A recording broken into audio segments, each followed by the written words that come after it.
Number 6, Bobby Cox. Some of my favorite stories. People ask me all the time, what's Bobby like? You know, I mean, what's your favorite ejection? Oh, yeah. It was Cincinnati. Yeah, by far. Go ahead, Chip. Booney is a play at third, and he slides in safe, but comes off the bat, all right? I keep the tag on him, and Hunter Wendelstedt calls him safe, right? And came in pointing. He saw it and comes in pointing.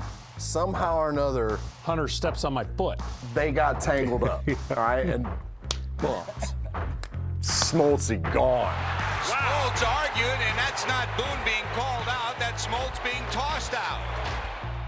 So Skipper comes waddling out. I got to figure that Bobby Cox has got to be some kind of hot, not only at the call at third base, but the fact that John Smoltz got the thumb, and quick. He gets an explanation from Hunter, and Hunter said, he bumped me. And Skipper, I'll never forget it. He goes, oh, Hunter, you wouldn't make a pimple on your daddy's you know? And at that point, Bobby got tossed, and the whole time, Smoltzy was already tossed, right? Yeah. And Coxie comes out and he says, you're not tossed, you get up on that mound. Smoltzy comes up, he's standing on the mound like a little kid, like he doesn't know what to do. I stood on the mound and Randy Marsh came over and said, John, you know I have to leave. I said, I'm not leaving. My manager said I'm standing on the mound. No, I told him. I said, I'm not leaving. I said, you can reverse. I said, you can reverse this. The game. Oh, it was so funny. And we will be reminiscing on moments like that all season long here on Braves Vision. Again, we're thinking of Bobby Cox and the Cox family today. Bobby, his birthday, would have turned 85 years old. And CJ, that was an all-timer going back to July of '98, man. That was priceless. It was a great story, and listening to the guys talk about it and the passion in which they talked about it, I think the other part of that, too, is that it brings us back to what we all know about Bobby Cox, and that was that he had his players' backs no matter what it took to make it happen, and that was a great example, and a funny one at that, back in 1998. Yeah, by the way, the Braves were trailing when he got tossed. They went on to win that game 11-5. Nice, there you go. That'd be a good little thing to figure out. Win-loss record in the 162 games that Bobby was ejected from. We'll get research on it. Joe Mack, he's going to need a trainer. We'll take this opportunity here to take a look at the lineup for the Braves. Brought to you by Racetrack. Top 5 spots in the order, no changes. Hassan Kim and Chadwick Trump starting tonight after getting the day off yesterday. And looks like Joe Mack was at least prepared. Hand. That looked like it caught his throwing hand for sure, and now it's going to be a matter of how significant and can he grip a baseball. He seems pretty concerned. Let's take a look at this here. As the first pitch of the game is that two-seam fastball, the sinker that you get from Sandy Alcantara. And you see how his hand is hanging out there. Always wondered about that, and you don't really see guys put their hands, behind their backs anymore. I feel like it sits more outside the body than it did where Joe Mack had it. But that got him square. Ooh, right on the knuckles. Well, in some cases, CJ, it might be hard to believe, but probably better than the hand than the alternative, right? Maybe. I don't know. I mean, he does have a protective cup behind that hand. Oof. Well, yep. He just said it OS as he threw that ball that he launched into the outfield, and he just did it again. Oh, wow. So he just threw 2 balls about, 15, 20 feet to the left of his third baseman right there. Yeah, I get him out. That's 3 out of 4 that were not right. So, listen, here's the other part of this. You're watching this right now and you're the Braves. First guy that gets on, I'm taking off. 100%. This is like, showing somebody your scouting report. Yeah, and Javier Sanoja's having to jump all over the place to receive these throws. I mean, and he's doing it. He's reacting. He's like, oh, my gosh, I can't believe that's happening right now. But that I would be really concerned right now if I'm Clayton McCullough. It sounds like he's trying to talk himself into staying into this game. But based on that throwing that I just saw, I want him out if I'm Clayton McCullough. Well, he's going to stay in. And to your point, Siege, it'll be interesting when the Braves get a runner on base if they try and test Joe Mack's arm. So an odd beginning tonight, but that is Sandy Alcantara making his 11th start of the season. And CJ, he's gotten deep in games so far this year. Yeah, he is still pitching like an ace in the sense that he can get you deep in games, gives you a chance to win. The strikeouts aren't there. As it stands right now, lowest strikeout rate of his career. And he has never been a big-time strikeout pitcher, right? He's always been this guy with a big fastball, but he pitches a little bit more to contact than he does to the swing and miss. But he's been one of the better ones in the game. Ahead on Ronald 0-2.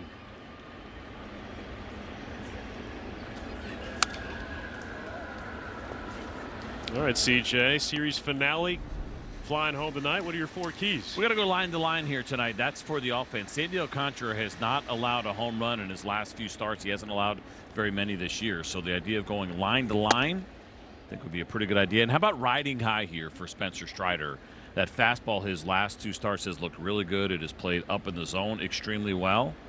And so we hope that he'll be riding high here tonight with that good 4-seam heater. 1-2, bounced up the middle. Chance for Lopez.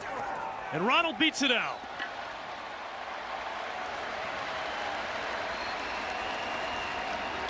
Like that hamstring's looking okay. I would agree. He does a nice job legging this one out. Again, it's the 2-seam fastball that you get from Sandy Alcantara. And even though it's high velocity, it is a contact pitch, and he gets a lot of ground balls with it. And then maybe there was just a slight hesitation or an issue on the exchange that allowed Ronald that extra half a step to beat this thing out.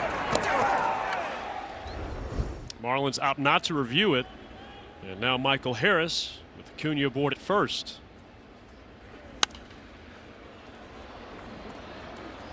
For what it's worth, Ronald 7 for 11 in stolen bases.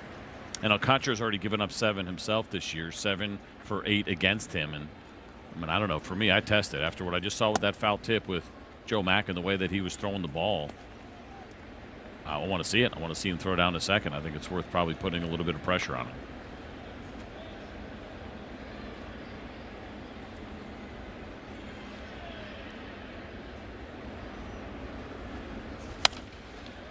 Ball and 2 strikes on Harris, who pretty good numbers against Sandy Alcantara in his career, 6 for 18. Ronald, by the way, with that hit, hitting a clean .333 against Alcantara. 8 pitches so far for Sandy Alcantara, 6 swings for Atlanta. They've been aggressive.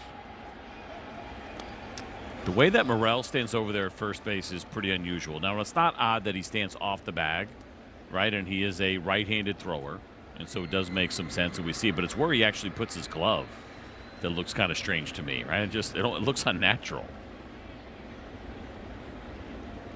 1-2, and Harris hoists it high but foul.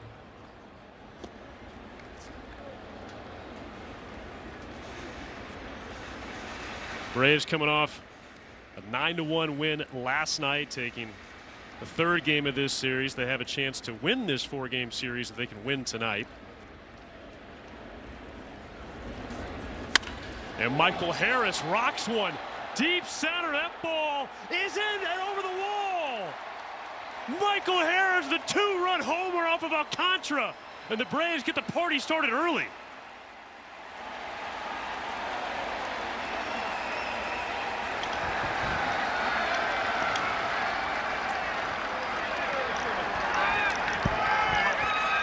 Well, like I said, Wiley, Sandy Alcantara doesn't give up a lot of home runs, so the Braves might want to think line drives. Michael Harris not having it.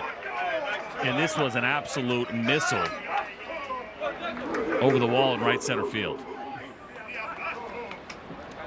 10th homer of the year for Michael, 2nd this series.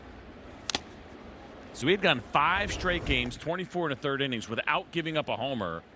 And he goes here to Michael, and you can see the elevation on the changeup. He wants that pitch down. It catches the middle of the plate, slightly elevated, and Michael just whacks it.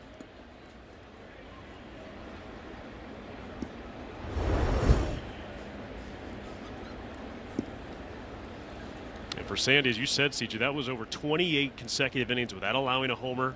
That streak is snapped. Braves, it's the first time they've scored first beg your pardon, the second time they've scored first in this series, but they've had to come from behind in both of their wins so far in this series.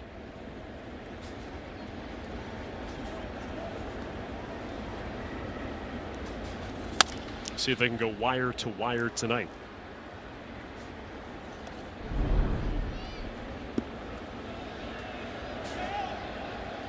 Matt Olson entering play today, 42 RBI. That is tied for the major league lead.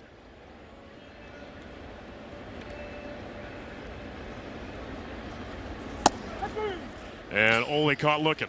He's looking back. He's thinking about it, but probably a good decision. Let's take a look at the Marlins defense, brought to you by Car Shield. Kyle Stowers back in left field, as is Jacob Marcy. Owen Casey subbed in there late last night. Then on the infield, Javier Sanoja played everywhere. He's now at third. And then Joe Mack behind the plate with that less than 100% right finger. So check out this pitch here. This is nasty from Sandy Alcantara to Matt Olson. I mean, look at the movement on that 98-mile-an-hour two-seam fastball. And it was really close, and I think Matty probably made the right choice. But it's also interesting to look at their history. You know, Matt Olson came in today just 2 for 25 against Sandy Alcantara with 9 strikeouts. Make it 10 now. And even though he's not a big-time strikeout pitcher, there are just certain guys you struggle with. And Ozzie Albies trying to split the gap here, and that'll bloop in for a base hit. And C.J. Ozzie is quite the opposite. He now has 16 hits off of Sandy Alcantara. No other hitter that has faced Alcantara has more. 5 doubles, 3 home runs in his career. He adds another single now to the group. Now this pitch showed up as a 4-seam fastball. I don't think it was. That looked like a cutter to me at 92. And that's one thing that we were told here about Sandy Alcantara, the way that some of the pitches get classified, is that there's a lot of crossover, that sometimes they're going to be a little inconsistent. And Christopher Morel's having the time of his life right now over at first base. First with Ronald over there having a good time. Now he's been goofing around with Ozzie. He is not a regular first baseman. This is the first year in which he has actually played some first base, and this is just his 9th start over there. And Dom Smith back through the box. Lopez gets the out at second, on to first, and that's an inning-ending double play. But Money Mike cashes in early, his 10th home run of the season. A low liner for Money Mike.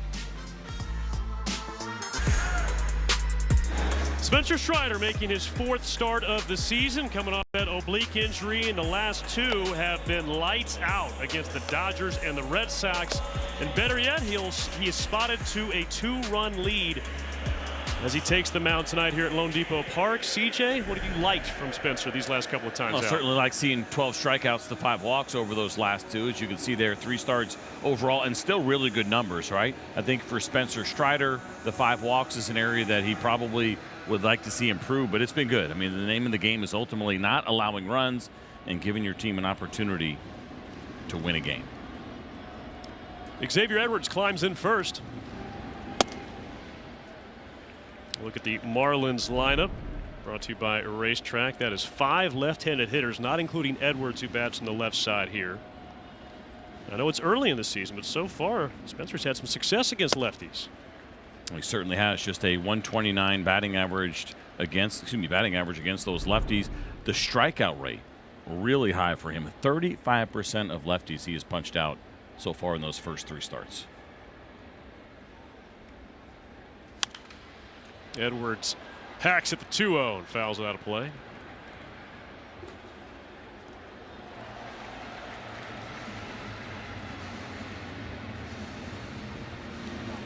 A little throwback Marlins there.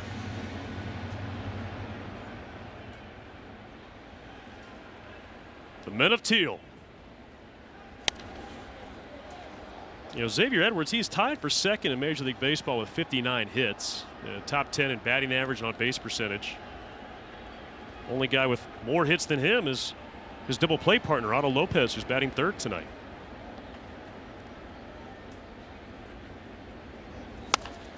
Well struck, and on one hop, that's into center field. So leadoff knock for Xavier Edwards. And let's take a look at the defense for the Braves, brought to you by Car Shield. Same outfield as last night. Good to see Ronald Acuna Jr. back out there for the second day in a row. And Hassan Kim plugs back into short, and Chadwick Tromp makes his first start since being recalled on Tuesday.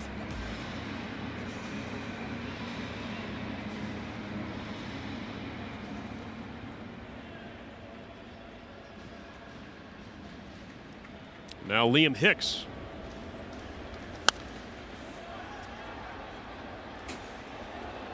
We'll see whether or not the Marlins try to test Spencer Strider and Chadwick Tromp. Right now it's a completely different catching core here with Sandy Leon and Tromp back there. 2 stolen bases against Strider so far this year, 2 for 4. But we know this Marlins team is one of the most aggressive in the game. Yeah, the Marlins lead Major League Baseball in stolen bases. Now they have not attempted a steal down by more than 3 runs this year. And Liam Hicks drives it deep to right. Acuna gives chase, and he runs it down just in front of the Braves bullpen. And that is a long first out. It didn't sound great off the bat, but it kept carrying. And we try to read the ball. We also try to read Ronald. And I was watching Ronald more on that one than I was the ball. And it looked like he got maybe a little bit turned around.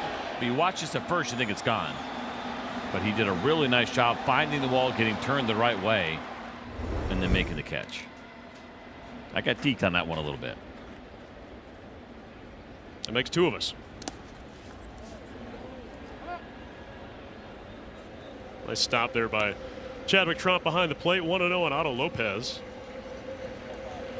who oddly enough went 0 for 4 in the Marlins win on Monday night. 12-0 win for Miami. But in the 2 Braves wins since, Lopez 5 for 8. And he sends a ground ball out to Ozzie. Taylor-made double play. Kim gets one on to Olsen, and that is an inning-ending double play for Spencer Strider. Braves with an early lead at South Beach.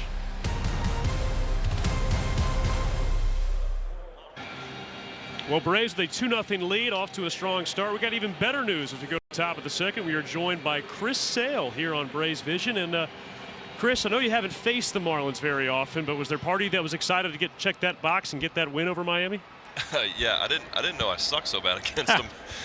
So yeah, that was it was nice to kind of break the ice there last night. Yeah, I love your version of sucked. I think the rest of us would take it in our careers if we could get it. But thinking about something that Tom Glavine has always talked about, I'm curious what this looks like for you. The day after a good start, right? You come in, you get your work in, you get to watch a big league ball game. He always called it a dig me day. What's a dig me day like for Chris Sale? Not too many of those. I enjoy coming out here, and you got the best seat in the house for Major League Baseball games. So I go for a run, I get all my work done, play some catch, and then I'm just a fan from there on out. So yesterday's ball game in particular, that first inning when Hernandez had hit that sacrifice kind of line drive, you had some expression to you. It looked like it kind of got under your skin a little bit. It's one of our favorite parts of watching your intensity, and you look like you took it to another level and went on a pretty big roll. Tell us about those emotional moments, what they're like for you, and kind of what your thought process is to have that controlled aggression. Yeah, it's just basically trying to get myself to lock back in. I was talking with Hef after that inning, and it just seemed like I was getting to 2 strikes, and it seemed like my early in the count pitches were better than my 2-strike pitches. And I always say, I use the expression overcooked. It's like I'm trying to overcook this slider. It's like I'm trying to make it, the nastiest slider I've ever thrown, and it ends up kind of spinning out and like kind of leaking arm side. So, it seemed like an 0-0 breaking ball. I'm finishing it. Uh-oh. Let's hear the home run call, Chris. And it's gone. Finally, every time I get on this thing, it's a quick inning. So I'm glad I broke that ice too. Might be something about this trip to Miami. Mike Yastrzemski with another home run after a huge homestand. Chris, what is Yaz been like in the clubhouse? I mean, just hitting a big homer and a new addition this year. He's been awesome. He brings a lot of energy. Obviously a true pro, runs in the bloodline. So he's been awesome. Same guy every day, no matter what. So So you've been around a couple of different rosters. One thing we talk about all the time here with the Braves is that Alex Anthopoulos, they make sure they bring good people into the clubhouse. Certainly you're one of those guys. Yaz is one of those guys. Is that something that you've noticed over your 3 years here as far as the quality of teammate that you've been surrounded with? For sure. I think that it shows in the clubhouse, in the dugout, but certainly on the field. You know, we're a tight-knit group. We all have a good time together, and I think, you know, when you can have fun with each other, you trust each other more, and when you trust each other more, you're you know, it just the cohesiveness just works better. You know, I watch these guys in between innings. It's, you know, like Ozzie and Ole are like big brother, little brother. They're always, you know, yapping at each other, messing with each other. But when it's time to lock in, you know, you obviously see what we can do. So, you know, when you have a bunch of guys that really care about each other and, you know, we're all on the same page, you know, the one thing I've heard a lot is there's no egos in this clubhouse, and that just makes it a lot easier to just go out and, you know, do your part. There's 26 guys with a role. There's no this, there's no that. It's just go play baseball, do your job, and find a way to get it done. Something we talk about a lot on the broadcast is the impact that you have on everybody else. We point out the younger starters, and we think about guys like Spencer Schwellenbach and now J.R. Ritchie and the impact that's going to be for the length of their career because they got to play with you. Martin Perez also seems to be that guy a little bit. How cool is it to have another veteran like that where you guys seem to be step in step as far as you're good, but you're also trying to make the guys around you better? Absolutely. I think, you know, I think Martin would say this too. You know, I was very fortunate to have great veterans when I was a kid, and I leaned on them hard. I was, you know, I almost copied him to a T at times. And, you know, you see a guy like Martin who's, you know, he's got, what, 15 years in the big leagues. He's, you know, he's kind of seen and done it all, been to all-star games and stuff like that, been to the playoffs. And, you know, a guy like him and what he's done in his career, the willingness that he's had to do basically any and every role. You know, you've seen him make unbelievable starts. You've seen him come out of the bullpen. You know, being able to bounce back and forth like that, and you know, just having a true pro like that being in our clubhouse. You know, again, goes back to what I said earlier: is there's no ego. There's, you know, 26 guys that are willing to do whatever it takes to win baseball games. And when you have young guys see, like, okay, well, when I get 15 years in the big leagues, that's what I'm supposed to do. That's going to do a heck of a lot for you. Chris, appreciate you sharing that. As we get towards the end of this inning, possibly quickly, what's your favorite thing to do in Miami here on the road days you're not pitching? Oh, I've been throwing kids around in the pool for the last couple of days. This isn't too far from my home in the off season. So my wife and my 3 boys came down for the trip, and yeah, when I'm not pitching, obviously on pitch day I'm not, you know, down there in the sun or in the pool or anything. But this morning we were down there throwing some boys around in the pool and just hanging out, just spending time, you know, grabbing breakfast, stuff like that. So, you know, we're on the road a lot. We're gone a lot. My kids are, you know, still in sports, playing, you know, they're still in school, finishing up sports. So, you know, any time I can spend with them is important. So as they're playing sports and they're getting a little bit older, is any Chris Sale coaching going on yet? A little bit at home. You know, when it's season time, I try to just show up and be a dad. I enjoy sitting in the stands, watch my kids play baseball. You know, kind of disconnecting from, you know, being a coach. I mean, there can be some blurred lines there, but I enjoy just showing up and cheering. I've had parents ask me, like, how are you not freaking out? I'm like, you know, I don't. My kids don't need to see me freaking out when they're 9 years old, you know, throwing balls and strikes. So I just want them to have fun and play hard. Well, yeah, that's Chris, awesome, man. Keep setting that great example, because you're right. There are some psychos out there for sure with parents. So guys like you setting that good example, no doubt, will go a long way. Just let the kids have fun. You know, when they start getting into high school, that's when it's time to kind of turn it on. But, you know, when they're young, you need to make it fun, because when you make it fun, that's when they fall in love with it. And when you fall in love with something, it's easier to go through those grinder days. So, you know, parents out there, ease up a little bit. Well, Chris, keep doing what you're doing. We love watching you, and thanks again for the time. Appreciate it, guys. Thank you.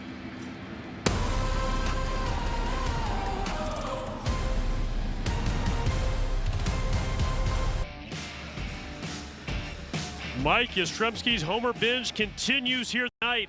His 3rd home run in the last 9 games for Yaz. As he piles on, he is our Zaxby's Who's Got the Sauce, and CJ, a low liner Yeah, impressive from Mike Yastrzemski, who has been swinging a really good bat. He did it against the slider there.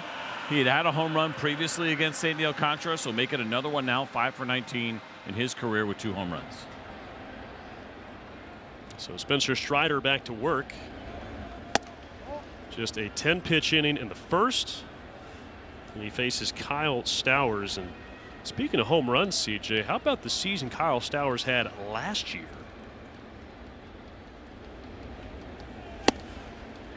He had 25 home runs. And keep in mind, his season ended in mid-August due to an oblique injury.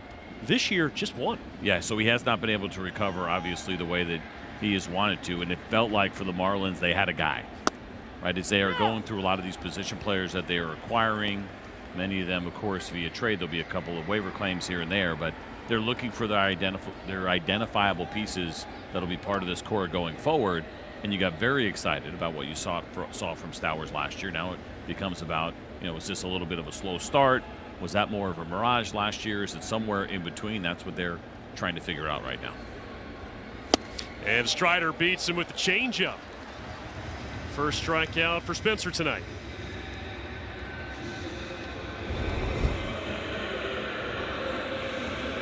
Good looking pitch here from Spencer Strider. Maybe not the location that he wanted on the changeup, but it really is about that speed differential, and you'll take him any way that you can get him.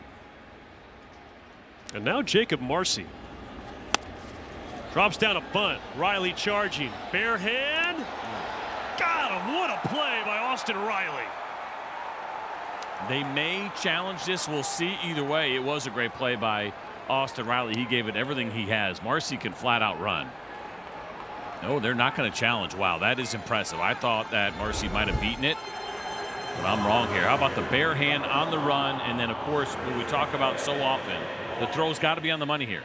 If that throw is a little bit left, a little bit right, high, low, whatever it is, if it's not on the mark, Marcy is probably safe. You might have seen a little bit of tape on Austin's right hand. I had a chance to ask him about that a couple of days ago, saying it happened. He kind of scraped himself while sliding last week. So nothing structurally wrong there, just a little bit of a raw spot. Oh. There goes the bat. Look out. Into the camera well. You okay down there, fellas? Looks like it. Well, that's amazing that the cameraman right there has a small little net. And obviously that's probably from experience, and they realized that they needed one there. So you get some good protection. Designed for baseballs, but every once in a while a bat might come flying your way too. John Tuitu down there. That's I can appreciate that work right there. That is a nice piece of homemade net. Get yourself some PVC corners there. Got a nice little clamp to put it on the camera. It's the kind of stuff that gets me excited. That's a fun home project. You want to talk about investing in yourself in your future? Yeah. John Tuitu doing it right there. Christopher Morel at the plate, and he has been fighting it recently. 3 for his last 35, and just 1 walk in that time.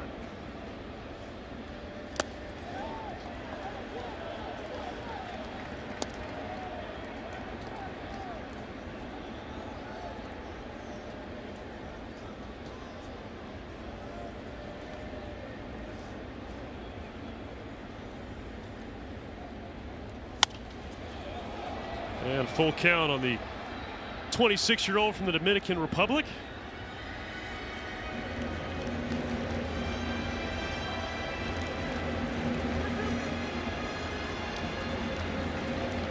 We got some gremlins in the internet here at Lone Depot Park. Spencer Strider climbs the ladder in 97, sits down Christopher Morel. All right, we got to take a look at the highlight of the inning there. Bat helicoptering towards John Tuitu. Look out! Oh, it still got him, didn't it? No. Yeah, and this is his camera. Keep working, keep grinding, follow it. Where is it? It's at your feet. Ronald leading off the top of the 3rd inning. First pitch swing. Edwards out. He'll be called off by Casey. And there's 1 down.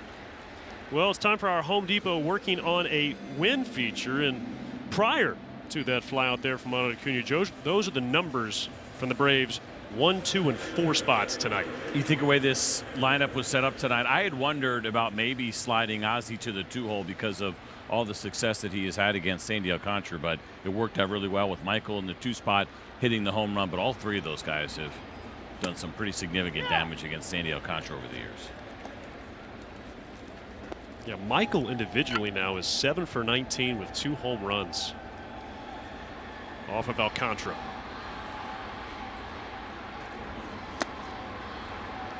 We were talking about this before the game, CJ, but you look at, Sandy really since the start of the second half last year, he's pitched to about a 3.4, 3.5 ERA.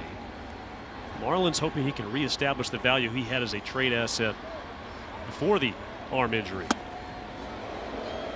Of course, Alcantara missing all of 2024 after undergoing Tommy John surgery.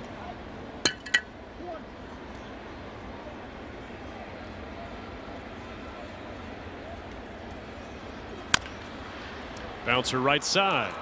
This is Edwards. And that's the second out.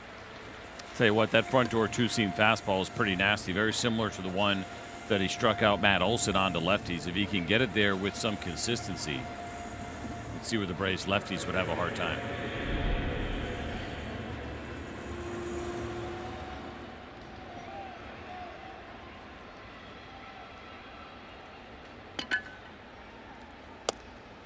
Feels like Matt Olson's had a lot of pitchers' numbers over the course of his career, but you touched on his last at bat. Sandy has gotten the better of Matt so far.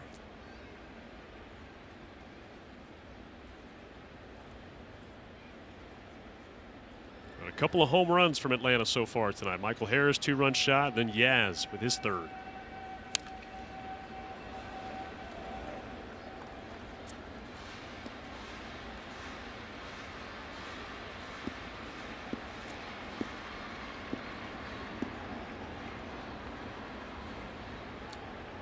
Thirty-year-old Sandy Alcantara.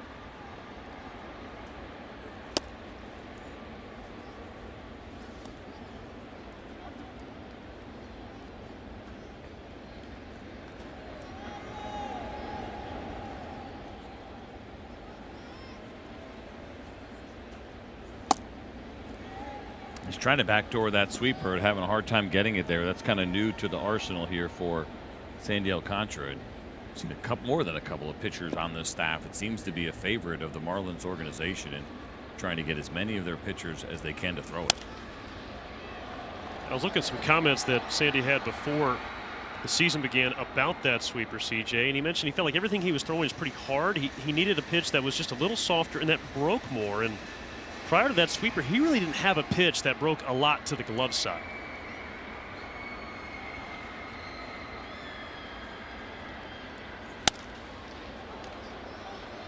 I think it makes some sense, especially because he's more of a contact pitcher, despite the fact that he has higher velocity, right? I mean, we've watched Spencer Strider. We've pretty much watched Chris Sale, for the most part, dominate with 2 pitches. Yeah, there's a 3rd pitch in there with a changeup for Sale and a 2-seamer for his 4th, but it is pretty much 1 and 2 fastball slider. Same thing for Spencer Strider, but there is something about if you can get it there. If you don't like the swings that are happening against you, if you can mix in that slower breaking ball that you can bury down and in, or the times that he's been trying to throw it backdoor to the lefties, yeah, it's a great weapon to have. Next pitch coming up for Sandy is 50. The Braves have fouled off 19 so far.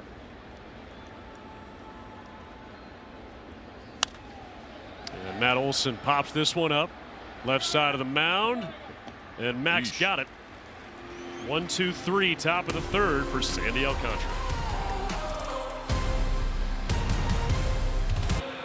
So far, the Braves have gotten off on the right foot here in the series finale against the Marlins. Let's go down to the dugout and visit with Nick Green. Yeah, Wiley, speaking of Spencer Strider, we know his last 2 starts have been really good. You kind of throw that start out in Denver out the window. And he said after that start in Denver, he was disappointed in himself because he didn't compete inside the zone as well as he had liked to. Well, these last 2 starts. And Owen Casey deep drive to right. And the Marlins are on the board. Owen Casey, he's got a lot of swing and miss, but he's also got a lot of juice. And that's one of the reasons the Marlins wanted to trade for him before the season began.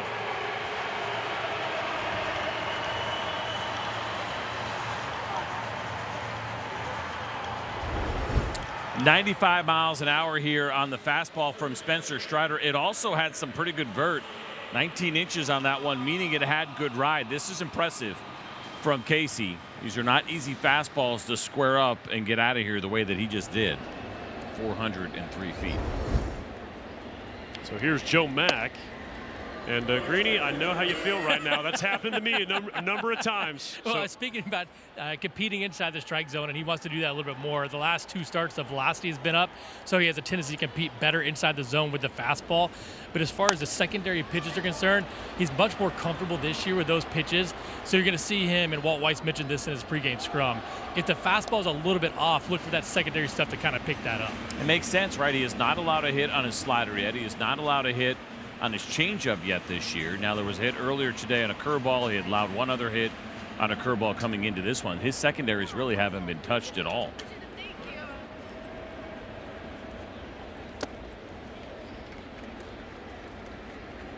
And I think that's been the consistent message for Spencer since the start of spring training. I remember going down to Northport, and he talked about there have been previous seasons where he was really focused on shape and mechanics and velocity, and not that he wasn't paying attention to those, but every time he got in a game, even if it was a spring training game, it was 2 innings, he was focused on, I'm going to be in the strike zone. That's where it's at, and you got to be able to get outs in the strike zone, and certainly he has over the course of his career, which is probably why when we watched that Colorado start, the first one back, we saw a lot of frustration on the face and in the body language of Spencer Strider because he could not put the ball where he wanted to. And Mack rolls it over. Ozzie puts him down. So Spencer Strider got that out on the curveball. Let's take a look at tonight's Engineered to Win presented by Range Rover Sport. And CJ, the secondaries, I mean, they have been stifling. Yep, there you go. It's exactly what we're talking about here. The slider 0 for 11. He just got another out on the curveball now, so make it, I guess, 2 for 13 is entering tonight, so it'll be a few more than that. But it's interesting, right? Because it was always about the fastball slider combination, but it's gotten a little bit deeper, and those, again, secondary pitches off the fastball have all been really good.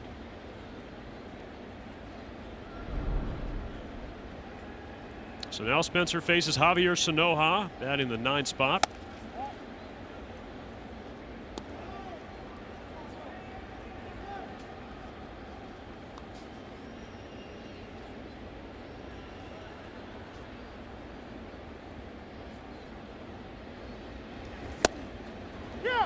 You guys talking about Spencer's repertoire and thinking about the curveball and the usage. I know in Colorado he used it a little bit more because he felt like that was a pitch he could compete with, but I think that has given him more confidence to use a little bit more. In 2 strike counts, he's at 25% curveballs this year. It was 10% last year. As Sanoja sends one into center, Michael Harris is back, camped, and there's 2. And a lot of that happened in that game in Colorado. And I had wondered at the time, does that mean is the curveball actually going to be the prominent breaking pitch for Spencer Strider? But I think that was more a product of the day. 31% curveballs in that game. The last 2 now, it's been 11 and 10 since, which is probably closer to what we'll see the rest of the way here with Spencer Strider.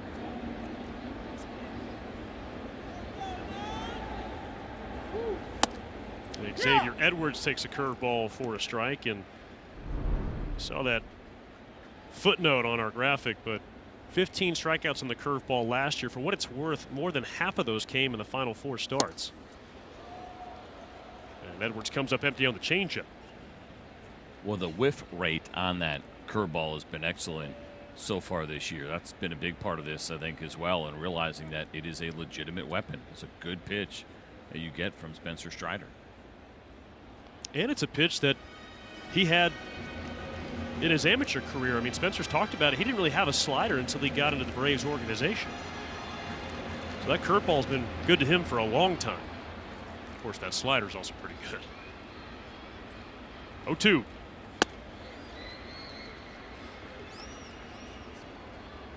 So on the season as it stands right now, the most strikeouts on any single pitch for Spencer Strider is on the curveball. 7 of the 18 coming into tonight, so 7 of 20. Tonight it's been on the changeup and the four-seam fastball.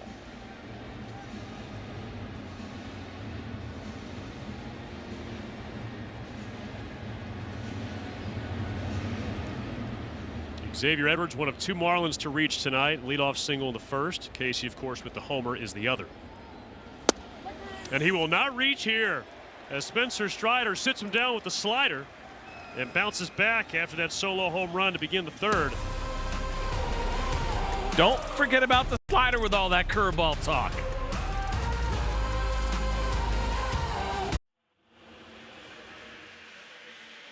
Look at the base side of downtown Miami. Braves with a 3-1 lead as we march to the 4th. Look at that boat. What do you think that boat costs right there, that big one?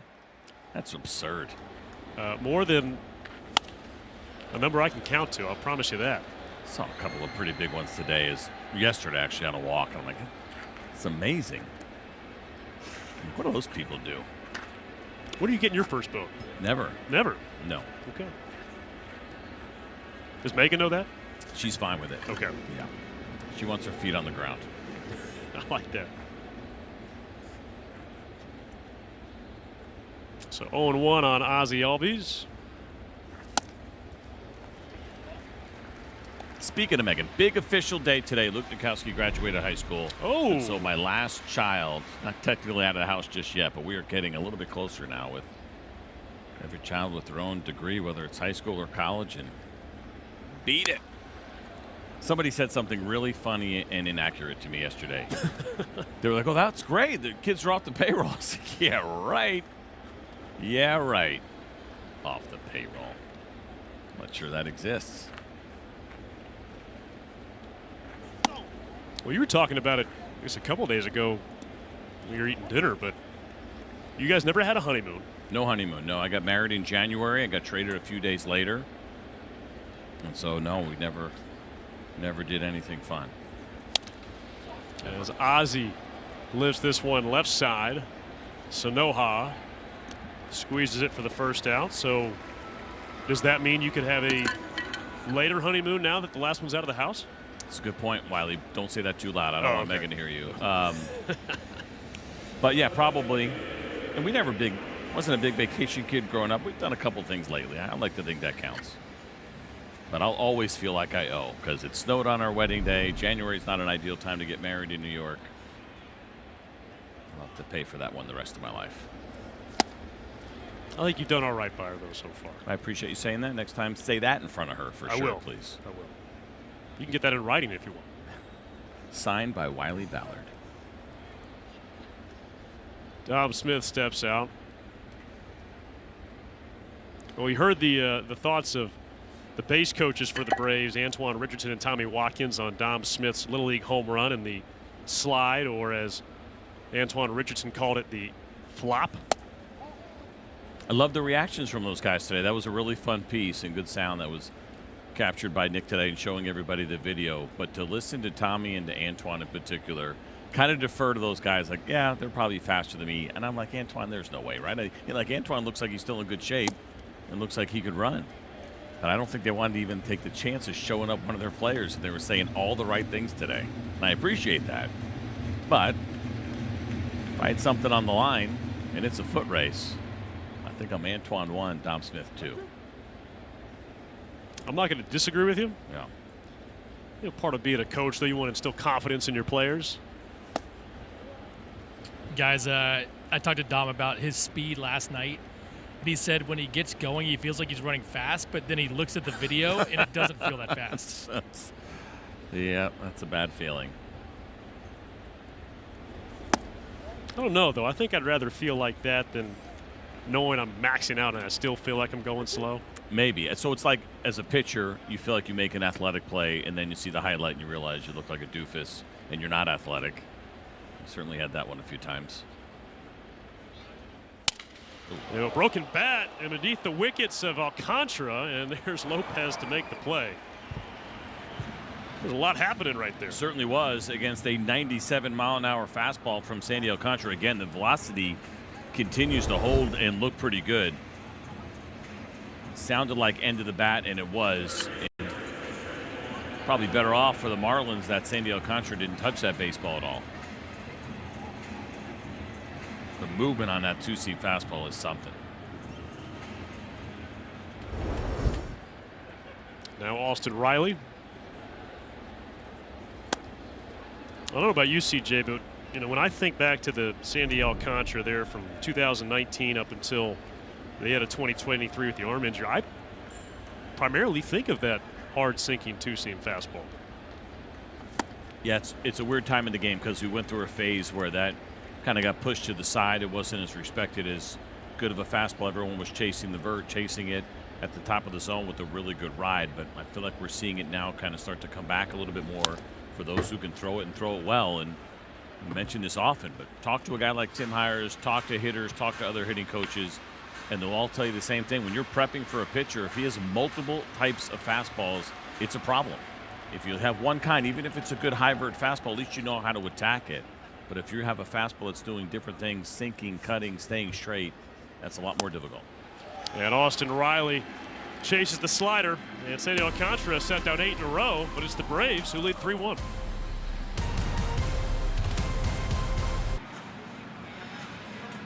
Mark your calendars for the Pride Ticket Package on June 4th. The Braves take on the Toronto Blue Jays at Truist Park.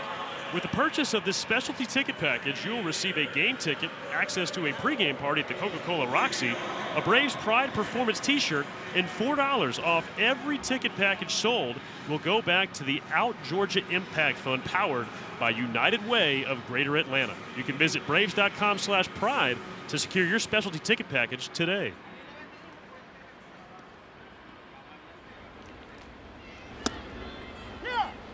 And Spencer Strider drops a curveball in on Liam Hicks.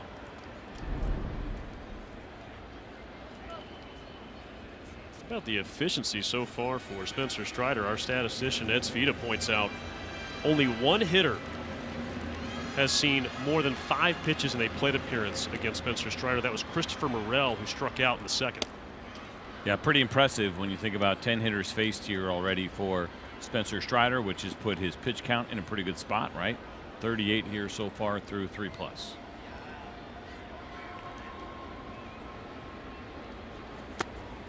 And I'm not saying the two are related, CJ, but I do know Spencer Strider is a pretty big Cleveland Cavaliers fan. Oh, okay. And game 2 starting about half an hour. Yeah. Just saying, you know what, if this is a quicker game, roll these guys down and try and will the Cavaliers to a even series. Although he did tell me on Monday before the series started that the Cavs had to win game 1 because on the nights in which Spencer has pitched, they have not done well in the postseason. Okay. Interesting. There's a connection there for him as far as he's concerned. Curveball freezes Hicks. A lot of times when it comes to the strikeouts for Spencer Strider, we have a tendency to stay focused on swing and miss, maybe chase with the breaking ball, but now back-to-back strikeouts here looking. It was a slider last inning and a curveball this time around, and a great job by Chadwick Tromp to present that. Might have been just below the zone maybe, but Hicks didn't want to challenge it. Lopez drives it in the air to right. Acuna racing over, and he's got it. Little over-the-shoulder grab there from Ronald Acuna Jr., and now we'll pause for a quick message from Zaxby's. Zaxby's giant chicken finger quesadillas. Get them while you can. Who's got the sauce? Zaxby's.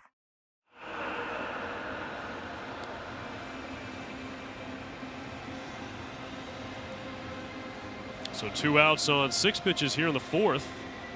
And now Kyle Stowers.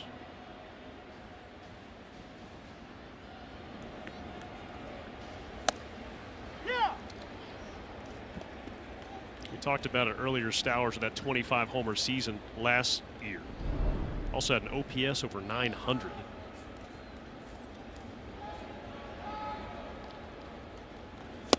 You wonder if he's starting to put some pressure on himself because the chase rate has jumped for him year over year pretty considerably. The strikeout rate has actually come down. The walk rate has been fine, but he has been going after pitches outside of the zone, right? So sometimes you get off to maybe that slow start. You start thinking about your year before. Is that going to kind of launch your career and head it into a different direction. And now there's been some real struggles, and he's probably pressing here a little bit.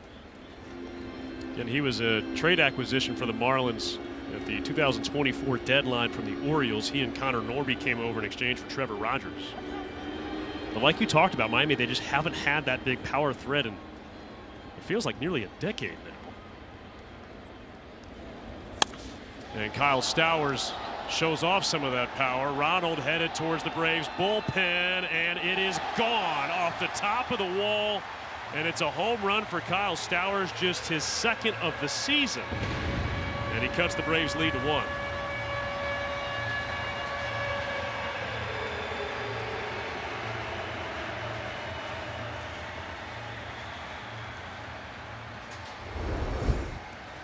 Barely got out of here. You're going to see this slider from Spencer Strider that is kind of bottom third. But look at the back knee. Watch how far down Stowers goes to get this pitch. As if he was looking for something in the bottom of the zone. And again, just barely as it catches the top of the wall. Let's see the reaction from Spencer there as it hit the top of the wall and bounced over the Braves bullpen into the stands. And that's now the 4th home run we've seen tonight here at Lone Depot Park, which doesn't give up as many other parks. Yeah, 4 home runs here before we get through 4 innings is not something I would have predicted in this game against Sandy Alcantara. Not a guy that gives up very many. He had gone 5 straight starts without giving up a home run. And then coming into this game, Spencer Strider had only given up 1 home run in his first 3 starts.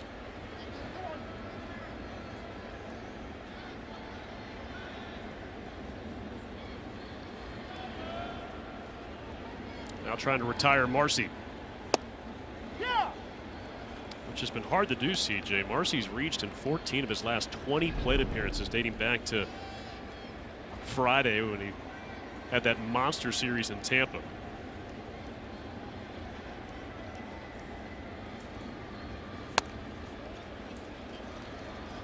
It's another guy, right? Really good last year. High expectations. I watched him. I said, this guy's really good. You love his approach. But he has not been able to repeat that success just yet. Well, one thing that really jumped out at me looking at his numbers, CJ, was the ground ball rate this year has plummeted. His pop-up rate has gone way up. Which is not ideal for him because of the type of player that he is with the great speed. You're not thinking about home runs. You're thinking about ball on the ground. You're thinking about line drives and turning those into base hits. And now he's going to be thinking about that Spencer Strider slider. Braves still lead after 4.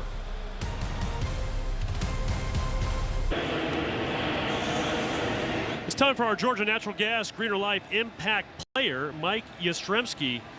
His home run right now, the difference on the scoreboard with a 3-2 lead for the Braves. And CJ, we've talked a lot about how Austin Riley started to heat up in May. How about Mike Yastrzemski? Yeah, he's been good. Take a look at his last 16, 289 batting average, now 3 home runs. It was a great spring training. It was a slower start to the season for Yaz, but he really does seem to be kind of catching his groove right now. He's seen the baseball well, making good swing decisions. Yeah. 3rd home run of the season for Yaz, 3rd in his last 9 games.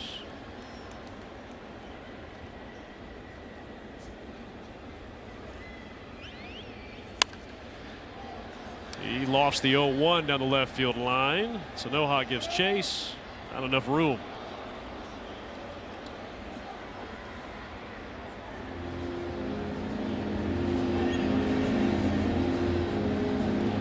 When Mike Yastrzemski was acquired by the Braves as a free agent this past offseason, Alex Anthopoulos talked a lot about what he showed in Kansas City in the second half. He slugged .550 against right-handed pitching. And that's hard to do in that ballpark. It is. And he went on an absolute tear as a member of the Royals. And you're right, that ballpark in particular, I know they moved the fences in a little bit, but not a great home run ballpark, not an easy one to slug in, but he was on a roll.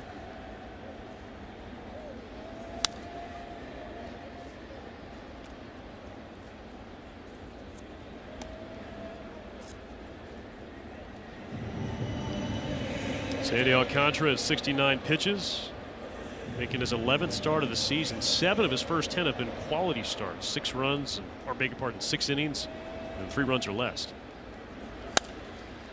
And yeah, spoils that changeup. It's going to be very interesting to see how teams view him because he seems like a prime trade candidate. Take a look at 70 pitches now and only 18 of those outside of the strike zone. He's got a team option next year for $21 million. Gets you deep in games, still has a live arm. And Mike Yastrzemski ropes this one into right field. He's 2 for 2.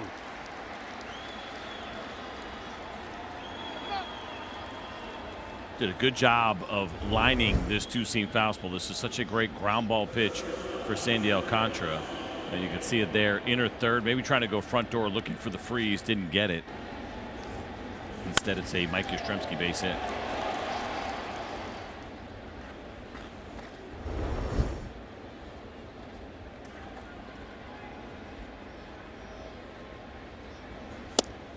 Ha-Seong Kim takes a called strike. Talk about Kansas City not being a ballpark you can hit a lot of home runs in. Neither is Lone Depot Park. Now in its 15th season. Marlins as a franchise in their 34th season, starting in 1993. And Walt Weiss was a member of that Marlins team. He was actually traded on the day of the expansion draft and coming off injury, trying to reestablish his value. And I had a chance to ask Walt about his memories from that first Marlins team. And he said, well, I got a story for you, Wiley. I said, okay. They open up the season at home, 3 games against the Dodgers, 3 games against the Padres. Charlie Huff beats LA on opening day in their first ever game. As Kim shoots one into center field, that'll splash in for a base hit.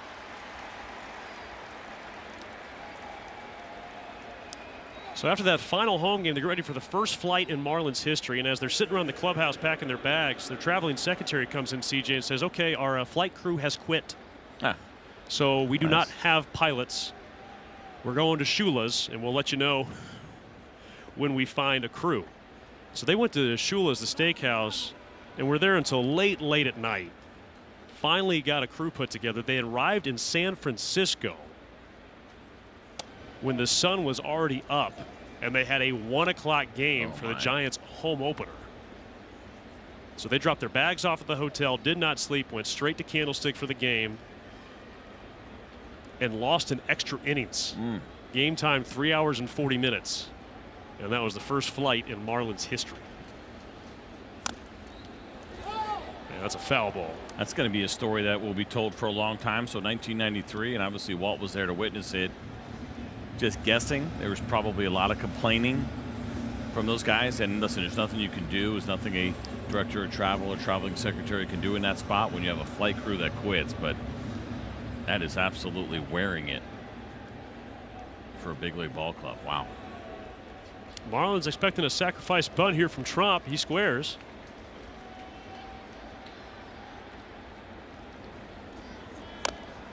And Trump can't get it down. Well, here's a look at Walt Weiss back in '93 as a Marlin. Oh, my. You know, it's funny. We showed him that photo. He said, oh, my gosh, look how skinny I am. That was the hottest summer of my life. Yeah, for sure. Playing in that ballpark all the way down here in Miami. It's a great picture. Yeah, his only real objection to the uniform was the batting helmet. He said he felt he was wearing a fish tank on his head. How about Chadwick Trump, by the way, still squaring there with 2 strikes. So Sandy Alcantara is going to be a tough guy to bunt against because throws hard, everything is moving, even his 4-seamer's got some movement to it. And that is pretty surprising to see. Trump did not look all that comfortable. He offered it a pitch, it was outside the zone in his second attempt. And with 2 strikes, he gets it down. Morel's got 1 play, and it's a high throw, but it is handled. And the sacrifice advances Yes to third and Kim to second. Well done by Chadwick Trump. Really well done, right? Because when you're going to do that with 2 strikes, you can't shoot edges anymore. You got to shoot to the big part of the field. You just really got to get it down. More often than not, you'd rather have this bunt go to third base, but this works because he deadens it enough, keeps it in fair territory plenty, right? Doesn't take an unnecessary chance, and now the Marlins are forced to bring the infield in. First career sacrifice bunt for Chadwick Tromp, and now here's Ronald Acuna Jr. The timing of this is hilarious. That just happened, that sacrifice bunt. And the reason is I think you know me now long enough. I like to stoke the fire once in a while. And so it's just, I was looking up some data for today. I was just looking at sack bunts, and I noticed that the top 7 teams in baseball and the most sacrificed bunts, 4 of those teams are in first place. Ronald bangs it hard and up the middle. This will bring around Yastrzemski. Kim coming behind him, and it's a 2-run single for Ronald Acuna Jr., and the Braves lead is back to 3. Doesn't happen without a great sacrifice bunt from Chadwick Tromp to put 2 guys in scoring position and then again to force the Marlins infield in. So all Ronald has to do is hit it hard somewhere, and he does. Otherwise, think about regular defense. This could have been ground ball double play, maybe an out. We'll see. Hard to say exactly, but it works out perfectly. That's a good job and an aggressive job by Walt Weiss to still call for the sacrifice bunt with 2 strikes. Risky, but it paid off. And some of that is situational, right? You've got Chadwick Tromp in the 9 spot. You've got Ronald Acuna Jr. behind him, has great numbers against Alcantara. You feel confident about contact. Absolutely, because there are no absolutes when it comes to those kinds of things. I completely understand why there's less bunts in the game these days. That makes sense. And Michael Harris sends a moonshot to right field. Casey is underneath it. And there's 2 down here in the 5th.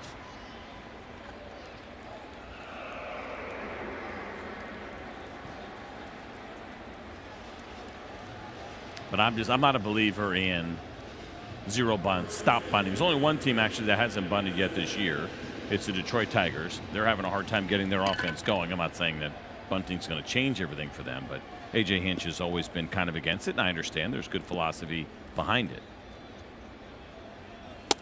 But there are times when it makes some sense.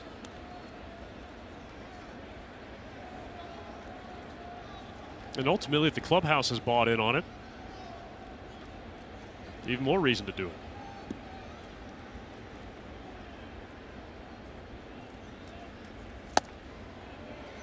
And Olsen tried to stop his swing there.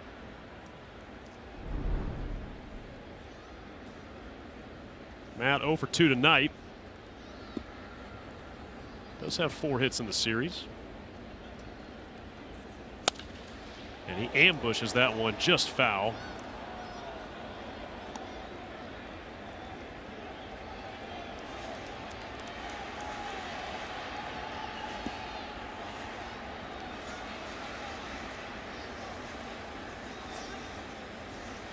Matt Olson, by the way, caught Yordan Alvarez last night for most total bases in baseball.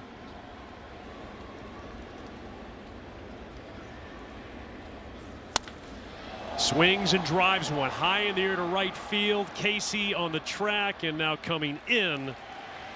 And that'll end the 5th, but the Braves tack on a pair.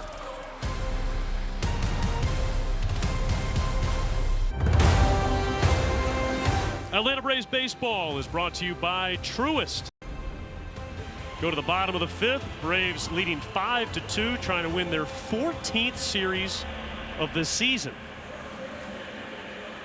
Well, CJ, that has been quite a run to begin the year, and Spencer Strider going to try and do his part with a shutdown inning after the Braves stretch their lead back to 3. Well, Spencer Strider is certainly happy to see that. And what's our delay here? Looks like Ronald's got an issue there. Oh my, he's pointing to his left thumb there, huh?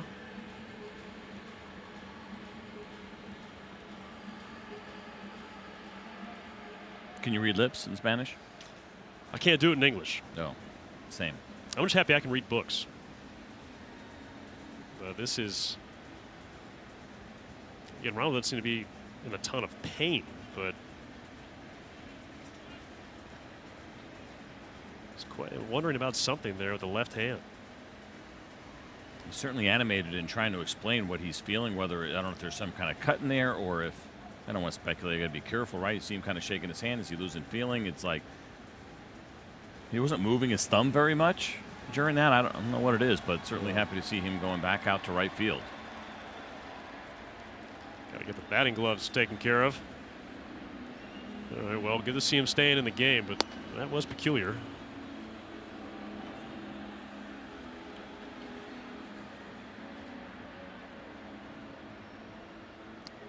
I'm not sure Ronald knows. I mean, it seems to be the thumb, for sure.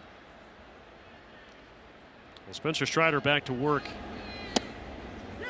Almost like he was looking for an explanation from the trainers of like, hey, here's what's going on with my thumb. What's the deal? Can you fix this, or what do we got? Or Ronald, he's got a lot going on right now. I think right now he's also thinking, give me a couple more pitches, please. Nobody hit the ball to me. Yes. He's trying to figure out what he wants to do with his batting gloves. But and they're telling him, put them in your other pocket, and he's like, they don't go in that pocket. Still looking at it.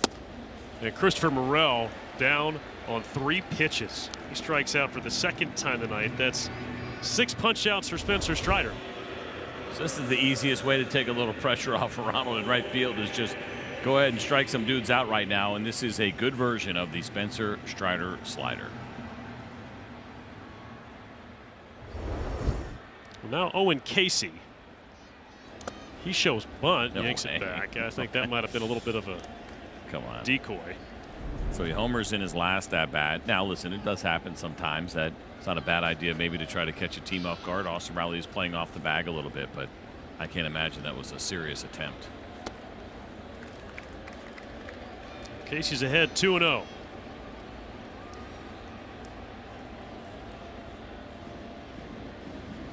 One of 2 solo home runs the Marlins have hit tonight.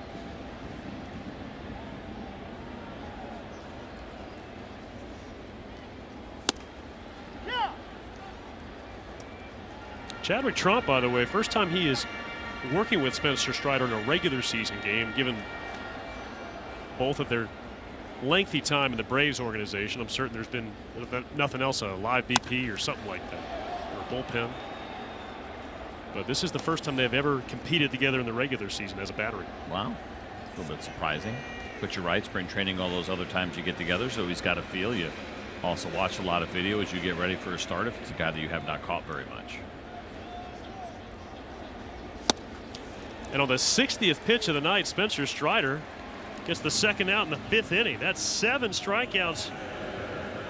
And Spencer has been economical. I'll tell you what, too, this is a really big-time pitch selection. To go with the changeup in that spot for Spencer Strider. He had thrown a fastball earlier in this at-bat. I know this stuff kind of sometimes can get you to gloss over, but it was a 21-inch vertical break fastball. So that is elite level and then some.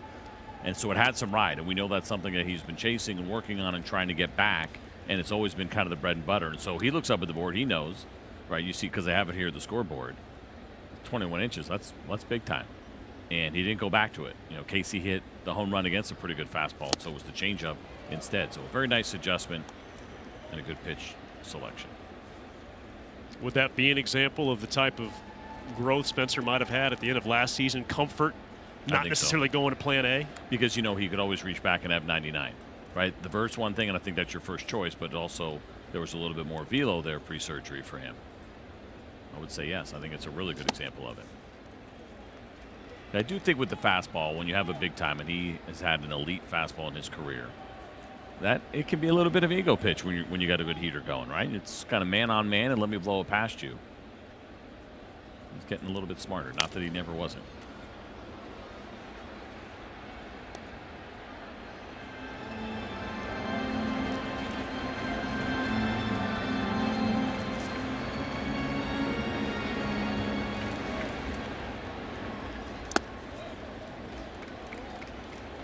And now the count full here on Joe Mack.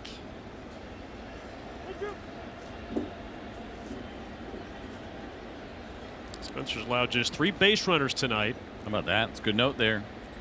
Where he's with his fastball usage under 50% this year as he tries to go with the full count changeup. Unfortunately, couldn't land it. So a 2-out walk, and it's time for a quick word from our friends at Delta. From Braves country to the world. Delta, official airline of the Atlanta Braves.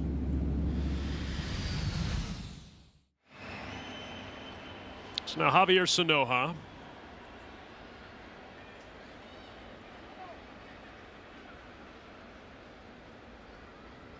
And we touched on it on Monday, but Sanoja, part of the Venezuelan World Baseball Classic Championship team.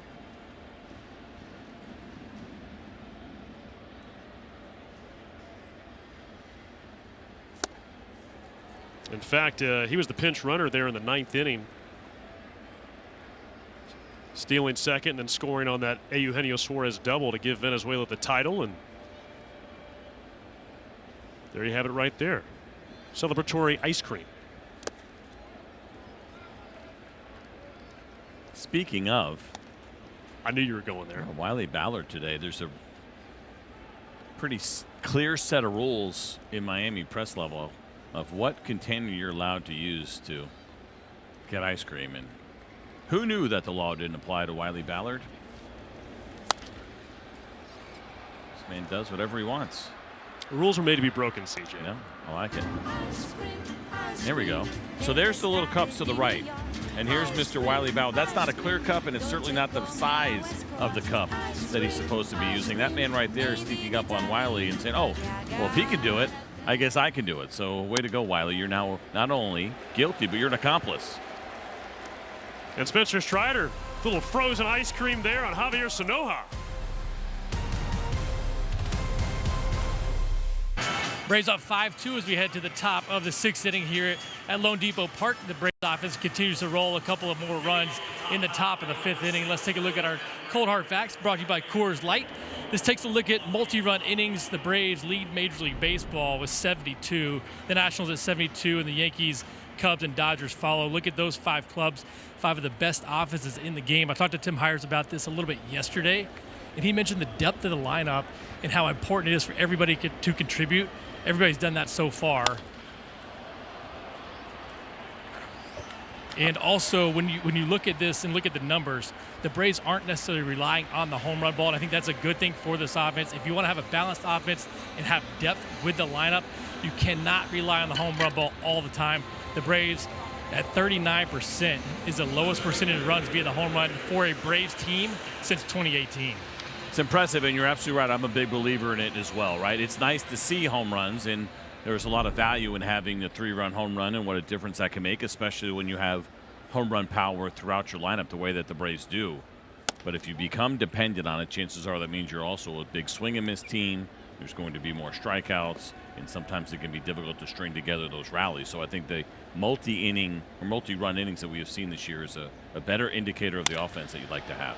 And a liner smoked up the middle off of the glove of Lopez, and Dom Smith is aboard for the first time tonight.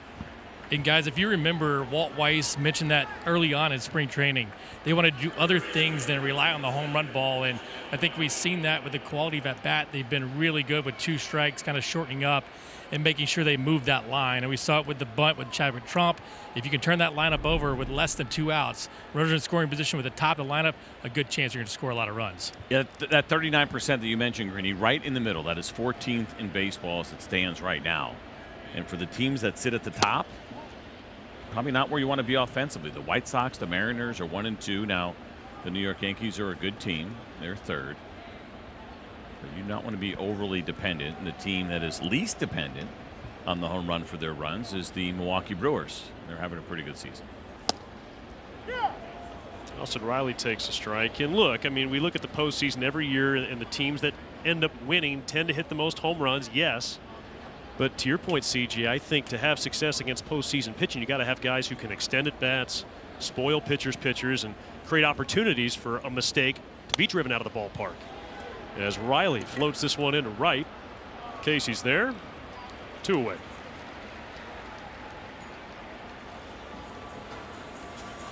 I think especially in this day and age, because the stuff is so live, these pitchers are so good. And trying to have a little bit more of that contact, line drive, gap to gap, it's going to play over the course of 162. You'll have your big moments with your sluggers, but to your point, they're hitting mistakes more often than not.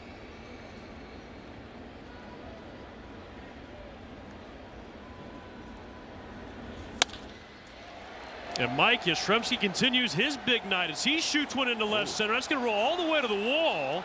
Dom Smith's rounding third, Yaz is headed that way, and now he's caught up. Smith scores, and Yaz stayed in the rundown long enough to get Dom Smith in. So it's 6-2 Braves, but that's the third out. We go to the bottom of the sixth.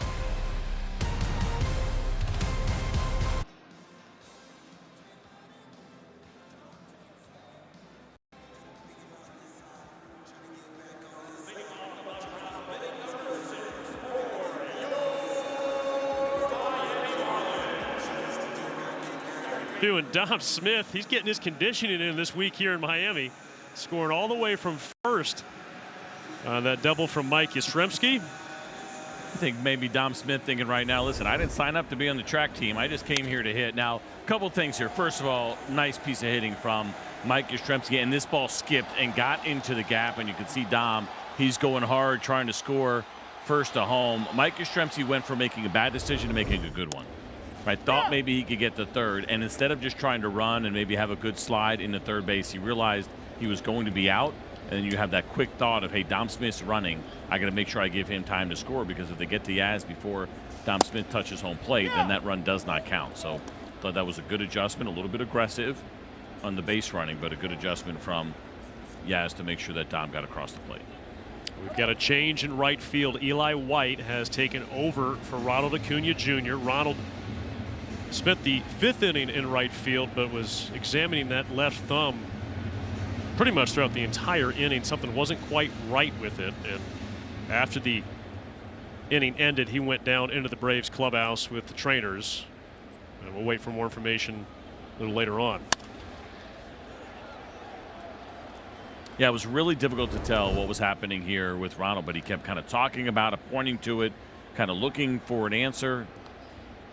Almost like he couldn't like close his thumb, or you could see him trying there and working hard, but something did not feel right. Hopefully, maybe just a little bit of a jam on a pitch that was in or something or whatever, or if he put his hand down, it's nothing too significant. But the Braves right now playing it safe and getting Ronald out of the game. And Eli White checking in, supporting Mike Yastrzemski's Mustache May.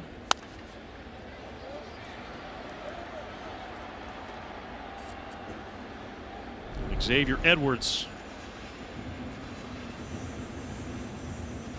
led off the bottom of the first with a single, and then the only other two hits since then, home runs from Owen Casey and Kyle Stowers.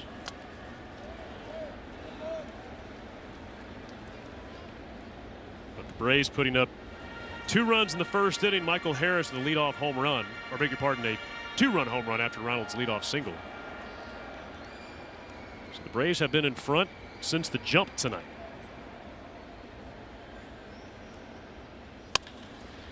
Rolled out to Ozzie. And CJ, of course, we prefer not to have a comeback win tonight, especially with a 4-run lead here in the 6th. But the Braves, with their 17th comeback win last night, they now have a winning record in games in which they trail. Yeah, kind of amazing to see. I think it does speak to a couple of different things. One, the offense, clearly. You got to have the offense to be able to come back, and then also the bullpen. And the bullpen holding the games when maybe you're down. Right at Austin Riley. His toss across for the second out.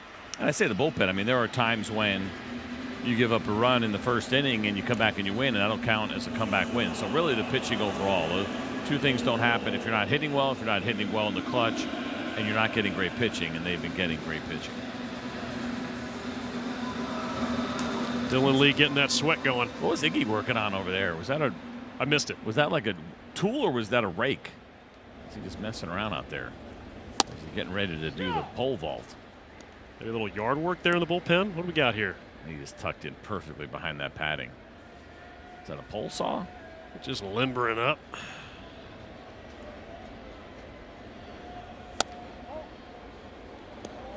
But Spencer Strider right now through 5 2/3, and he's thrown just 80 pitches. And that's why Iggy's smiling right now. He's loving the way Spencer is pitching and the way that feels there on the shoulders. Looks nice. You try and get one of those back in the home booth? No, because I have a pole saw. I can just use that instead. It looks about the same, just a little bit sharper on the end. And Lopez unraveled there by that slider. Fourth start of the season for Spencer, looking to complete 6 innings for the second time. 1-2.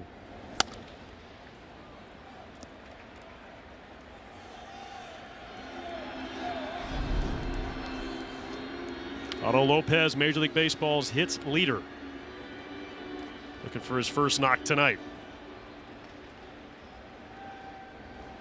The 1-2 from Strider.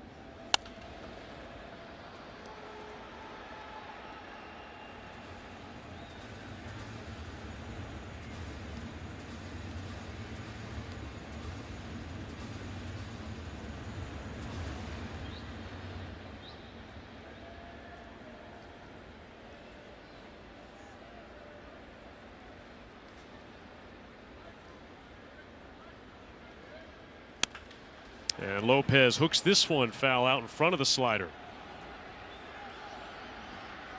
So you see him foul a couple off out in front of that one.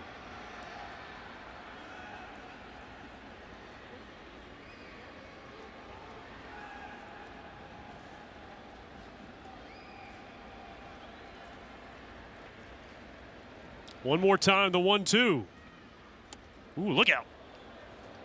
Little changeup, little butterfly floated up and in.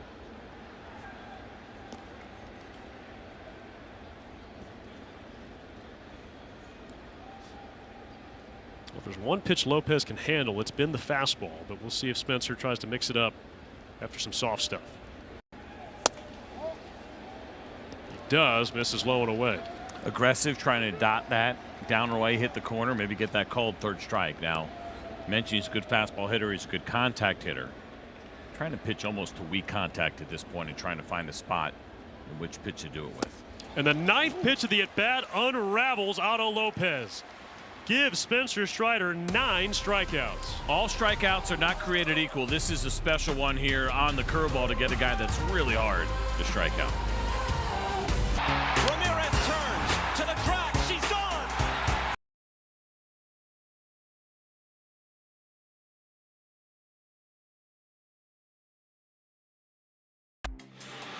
Time to go below the surface with the Georgia Aquarium. And CJ, when you look at this graphic, I've got great news. Yep.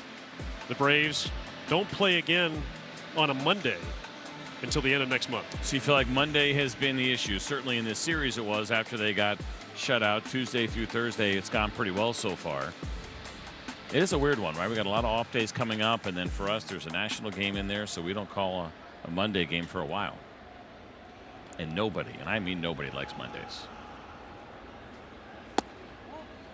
Yeah, the Braves will not play another Monday game on Braves Vision until July 6th. Again, just one Monday game until then. That is a national game out in San Diego against the Padres. In the meantime, Kate Gibson's come in. And that time the curveball lands. And that is the pitch that he has thrown the most. Now, only one game so far this year, but 44 last year for the Marlins in their bullpen, and he threw well. 2.63 ERA a year ago.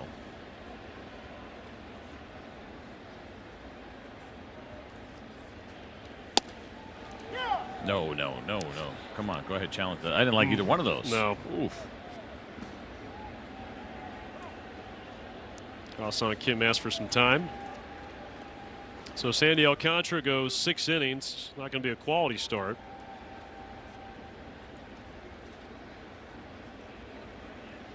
But he does get deep like we've talked about. He's been doing that all season long.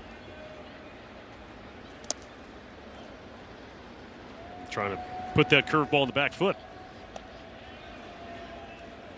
Meanwhile, Spencer Strider is at 87 pitches through 6 innings, and there is no action in the Braves bullpen. I like it. The idea of getting him back out there for another one. So far a season high 91 pitches that he had against the Dodgers. Kim stays alive. And pushing into the mid-90s, seeing how it's going, right? He's got a 4-run lead right now as it stands. Could potentially get somebody up, either to start the inning with him or maybe after, if I should say not after, but if somebody were to get on.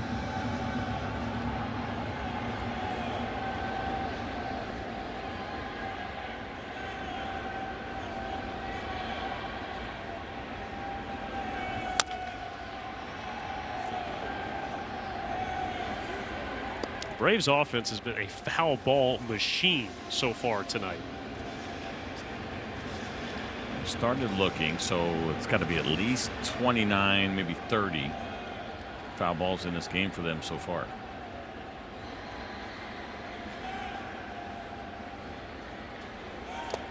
And Ha-Seong Kim does not get a piece of that one. And he's down on the curveball. As he walks back to the dugout, let's get a quick word from Kia.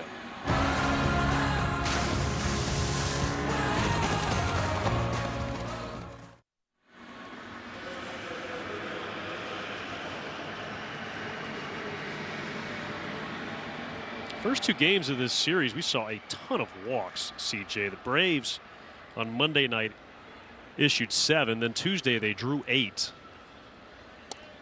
Only 1 walk tonight combined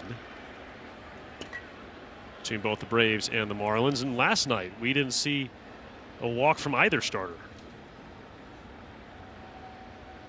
And a little more crisp.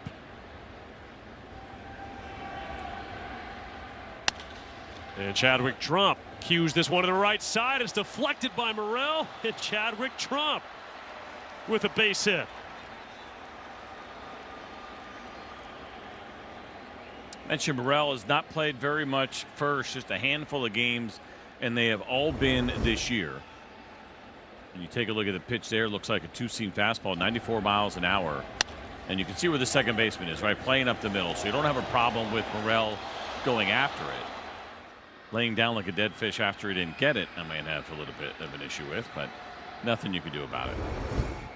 Yeah, I prefer Dom Smith's starfish at home plate more than the dead fish there from Morel. But to your point, he had no experience playing first before this season, and that was the plan going into the spring. And when he was asked about it, he said he was kind of like dancing bachata, which is a dance and a music genre in Dominican culture. And I thought to myself, maybe I could play first base. Yeah, if you can dance. You said bachata? I believe it's bachata. And Eli White, his first plate appearance tonight after stepping in for Ronald Acuna Jr. By the way, we were told he left tonight's game as a precaution with pain in his left thumb. We'll see what Walt Weiss has to say after the game if there's any further update.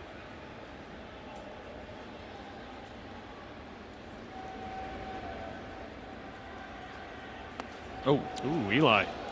Where's that one? And the Braves now have 2 on here in the 7th. Another curveball. Again, we mentioned it with Gibson. You get a lot of them, and this one was overthrown and hitting the front foot, like maybe on the ankle there for Eli White. Oof.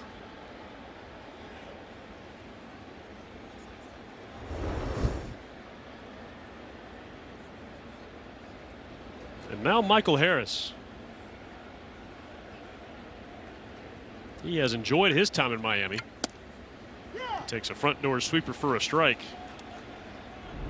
Including tonight, Michael has now driven in 4 runs in this series, a couple of homers.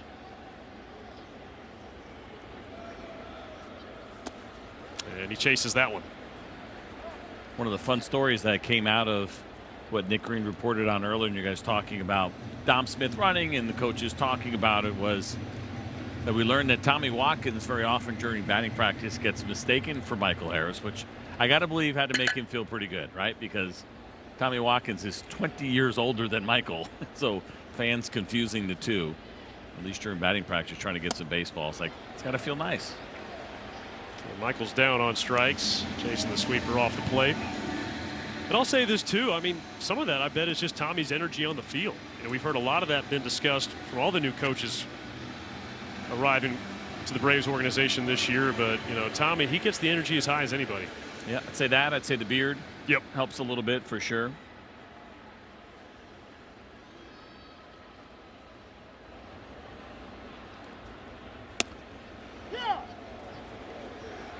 Called strike on Matt Olson. You've heard of Mike and Mike in the morning. How about Mike and Mike at the stretch?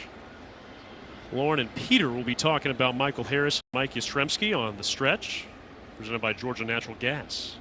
How long has Mike and Mike in the Morning been off the air? It's been a while, hasn't it? A few years at least. But considering I referenced Gumby yesterday, That's I right. felt I like like I was more current. You are an old soul, Wiley Ballard. We can count on you. That's a polite way of putting it. I appreciate that. Got good culture to you. You know what's up. Can I get that in writing? Yeah, I got you. 0-2 on Olsen. And Gibson misses outside.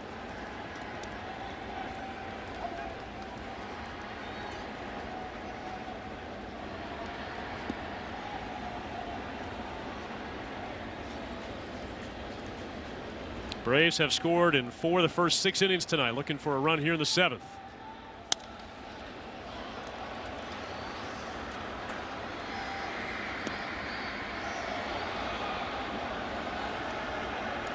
That is now 34 foul balls tonight from the Braves offense. Any idea what the season high is, Wiley? The game against the Dodgers back on May 8th. We'll go 48. Ooh, close. 46. Matt Olson, that one's in fair ground, and Olay from Christopher Morel. Quite a play from the first-year first baseman. But the Braves have a 6-2 lead, and it's time for the stretch. Welcome to the stretch, fueled by Georgia Natural Gas. Service, savings, sustainability. It's that simple. Welcome into the stretch, fueled by Georgia Natural Gas. I'm Lauren Sada, that's Peter Moylan. And Pete, I wasn't sure how much offense we'd see tonight with this pitching matchup, but there's been no shortage of action. And just quality at bats all the way up and down the lineup. Doesn't matter where you look. They're putting some really good swings. You just heard CJ say 34 foul balls already tonight. Money Mike, almost a carbon copy of the same thing he did on Tuesday. A changeup up in the zone, that doesn't belong there. So he showed it where to go. Straight into the vines out in center field. Yaz. They come in bunches. He hit his first one earlier in the month, and now he's got 3 total, putting some really good swings. Ronald Acuna, after a sac bunt from Chadwick Trump, he drives in 2, and then that's the kind of stuff that we need. Everybody in this team produces. It doesn't matter where you go. Chadwick Trump in the 9-hole tonight, lays down a sac bunt, and then gets a single later in the day, and then Yaz again driving this ball into the gap, scoring Dom Smith around from first base. He's ran more than anybody on the team in the last 2 Poor games. thing's So probably tired. Oh, he's getting his work in, but there's still plenty of game left, and I'm still see some more runs from these guys. Yeah, so much fun just having so many different guys to talk about. But like you said, I wouldn't mind a few more runs to add some insurance here. Well, we'll get you guys back out to Lone Depot Park for some Braves baseball after a quick message from our friends at Georgia Natural Gas. When it comes to natural gas in Georgia, G&G leads the league. We keep it simple with great rates that save you money. We even make it easy to reduce your carbon footprint with greener life. Sign up in minutes at gng.com. It's that simple. Well, the Braves a 6-2 lead, and Spencer Strider has been the story on the mound. 6 innings thus far, and he's not coming out. But here's a look at what he has done so far. And CJ, it's been a complete pitch mix. He's looked really good, and he has used everything tonight. The curveball has looked really good again. The slider is always the number one. There's been some really good ride on his fastball, something that is always important to Spencer Strider. Velocity has been good. That 1 home run, like, barely got out of here as we take a look at our Toyota trend here. And Spencer Strider, strikeouts by game. This is his 4th start back, and it is now 9 strikeouts here tonight. The most strikeouts that he has had in a game since July 10th, 2025. And Wiley and I were there. It was in Sacramento. First pitch, Kyle Stowers. It's one near the roof, and Eli can't find it. It's going to land foul in the seats. Well, that was a little bit scary for a second. Glad that ball reached the seats. Now, it's good to know. So as an outfielder, you want to have the ability to see a fly ball, be able to run to a spot and catch it, not have to watch the ball the entire time, right? That's what good outfielders would do. You get into certain ballparks where they have roofs, and you got to be careful about that. And a place like Tampa is an example. Now that they're back in the Trop, you really can't take your eye off the ball. Minnesota used to be like that back in the day at the Metrodome. You pretty much had to track it the entire time because it was a lot more difficult to be able to run to a spot and then try to find that baseball again.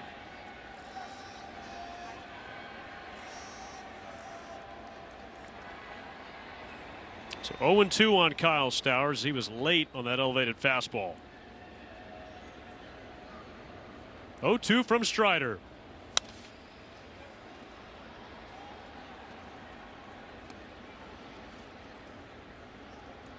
So 90 pitches for Spencer.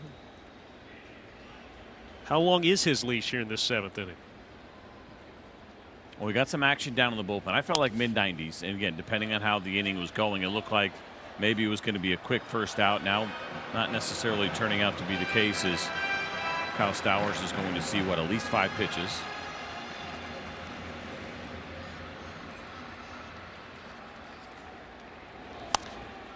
Stowers out in front. Trump giving it a look. And we'll do it again. Spencer trying to complete 7 innings. His season high is 6. He threw 7 innings 3 times last year.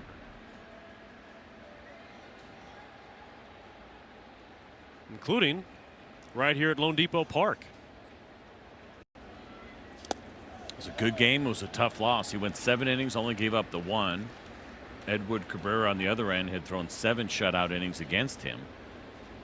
And then the Marlins had hit a solo homer, went up 2-0. Drake Baldwin hit 1 in the 9th, and that game finished 2-1. And that really kind of got Spencer on that late season roll too, CJ. I mean, from that point forward, that was on August 25th, he pitched to a .250 ERA. And he's not showing it, but he has got to be annoyed here with how this at-bat has gone, just strictly from the pitch count. And Stowers clubs one high in the air, deep to right. Eli White is out of room.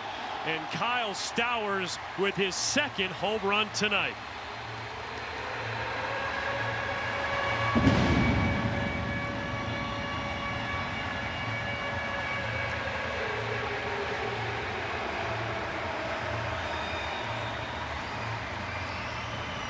Both of the home runs have come on sliders, and give some credit to Kyle Stowers. The 8th pitch of this at bat, I think Spencer Strider was trying to go back foot or kind of bury it down and in, and you can see where it sits a little bit more middle. It's down, but Chadwick Tromp was set up down and in. It looks like they're probably going to give Spencer Strider maybe one more hitter.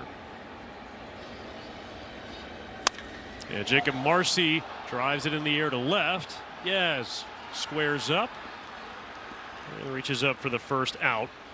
I say that kind of helps to get 1 pitch, 1 out. Walt maybe will give him at least one more hitter. Braves, of course, still in the lead, 6-3. And for Miami, CJ, even if they were to lose tonight, that's got to be a positive, getting 2 home runs from Kyle Stowers after he had really struggled to start the year. No confidence boost for him. I guess, we don't mind Braves win this game, and we don't see the Marlins till August, so enjoy yourself until then.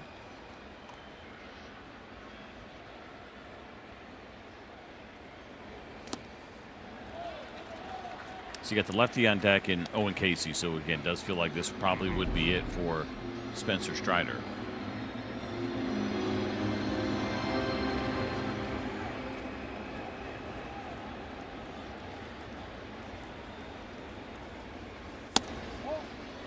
Casey responsible for the other run. The previous pitch was called a ball. It's close, but I like it. You don't want him to fall behind 3-0 in the way he's grinding right now and trying to get through this inning. The call is confirmed. Atlanta has 1 challenge remaining.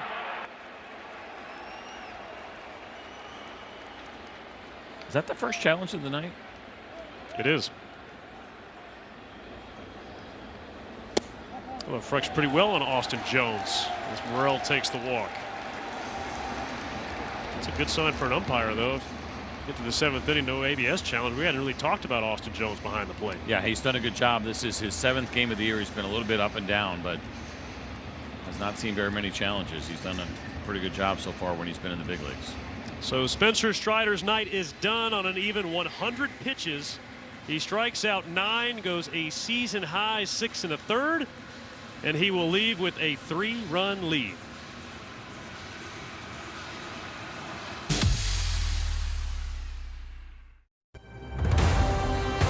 Atlanta Braves baseball is brought to you by your local Ford dealer, by Delta Airlines, keep climbing, and by the Georgia Lottery.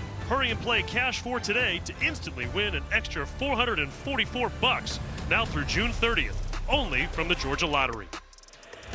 Another strong start for Spencer Strider, season high 6 1/3, season high 9 strikeouts. A little frustrated with that walk for him at the end. You know, he was trying to get through that 7th inning, but overall, really good year. Really good game. Easy to figure out. 65% strikes here this evening, but all of the stuff looked really good. The 3 solo home runs, but other than that, a really good night here for Spencer Strider. And now Dylan Lee making his team-leading 24th appearance on the mound. Look at those walk numbers. That is so absurd. Just 2 so far this season. None in his last 12 games. He's only allowed 1 run in his last 18 games. And a line drive hooked into left. And the Marlins are going to get the tying run of the plate here.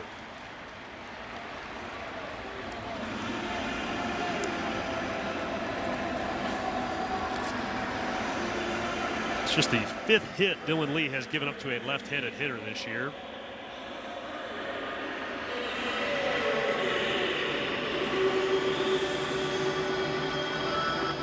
All right, so we've got a pinch hitter, Esteury Ruiz.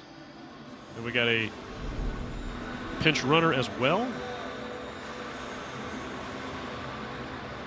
So Hernandez hit for Casey. Oh, copy. Okay. And now you got Ruiz hitting for Mac. So Hernandez with the base hit.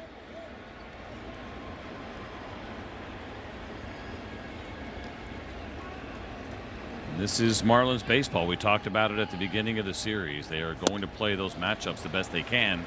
But with Dylan Lee, you don't mind.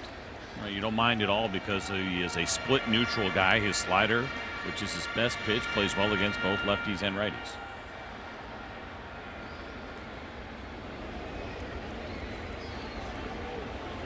Well, Dylan quickly ahead 0-2.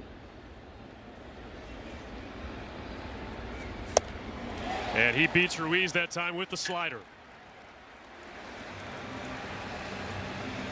And he does it quickly there on 3 pitches. And again, it's a good version right there. Get ahead. That one probably even in the zone. And while Dylan Lee maybe didn't want it in the zone, it plays. Like he has got that good of a slider where it is not a chase pitch for him. So Morel at second, Hernandez at first, and now Sanoja.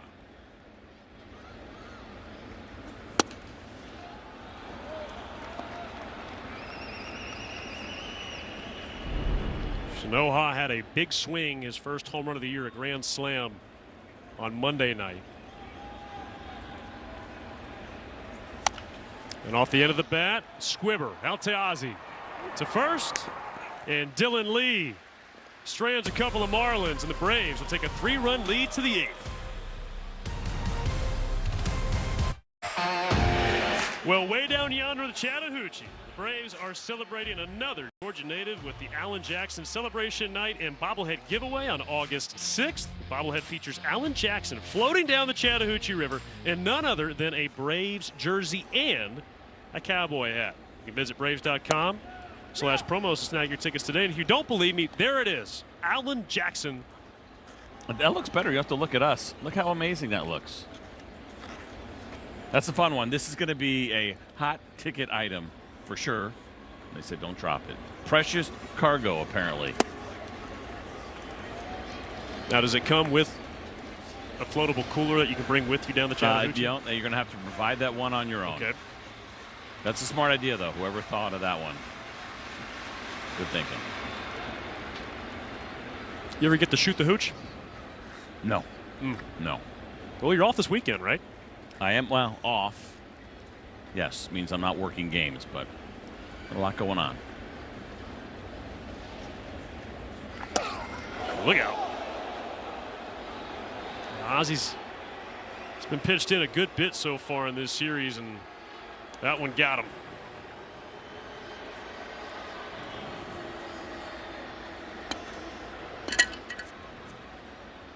And Walt's going to come out and chat with Ozzie. All right, let's see where this sweeper got him. Was it okay? Well, at least it was on the guard. I was concerned more about getting hit in one of his feet, right? Toe issues that he's had in the past. So it Doesn't mean it doesn't hurt, doesn't mean it couldn't have done damage, but it looked like at least it caught that shin guard. And by the way, Liam Hicks is coming to catch for Miami, as Ozzy's going to start walking up the first base line. So you have some options here, right? Like, even if it's not that bad, and hopefully it's not, because obviously Ozzy is staying in the game. You want to get him off his feet. You've got Mauricio Dubon, you have Mateo. You have some options here as far as who maybe plays defense for the last 2 innings. Yeah, we actually saw Mateo come in last night and play the 9th to give Ozzy off his feet just a little earlier. Especially since it looked like it caught a bone, right? That you want to maybe get some ice on it.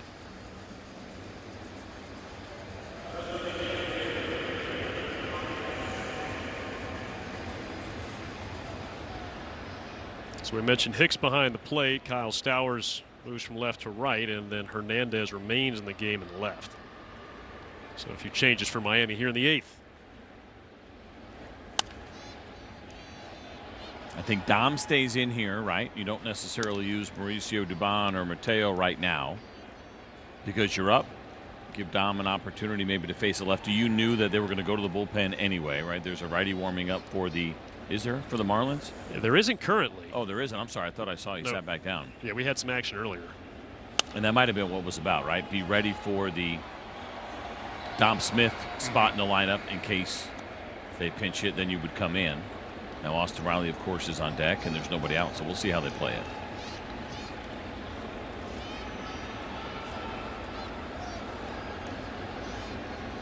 Good news real quick on Ronald. X-rays were negative. He is day-to-day.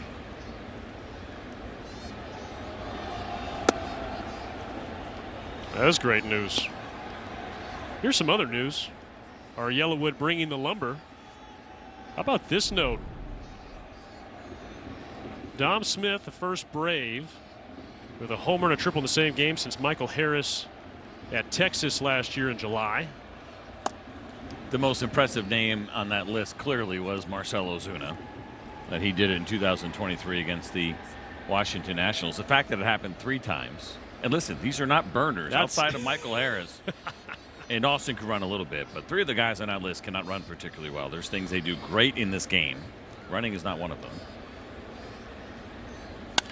And Dom pokes one inside the third base bag and down the left field line. Ozzy's turning on the Jets, headed to third, and Dom Smith follows him. He's up to second. And now the Braves are in business here in the top of the 8th. Good to see from Dom, left on left. This is a beautiful piece of hitting. And you're worried about that breaking ball, and instead he gets a 2-seam fastball that's away, and he just slaps it into left. And this should be a double because that throw going to third means that they were basically conceding Dom Smith going to second base. Hernandez looked up. Also good to see Ozzy running well after he got hit in that left leg. Yeah, the Braves get a little tired here running the bases so much. So here's Austin Riley. Infield playing him. Oh, very nice. Tommy. A lot of times the coaches kind of bail out. They don't want to take the chance of maybe making fools of themselves, but Tommy Watkins, very nice on the barehanded play. Oh, stop it.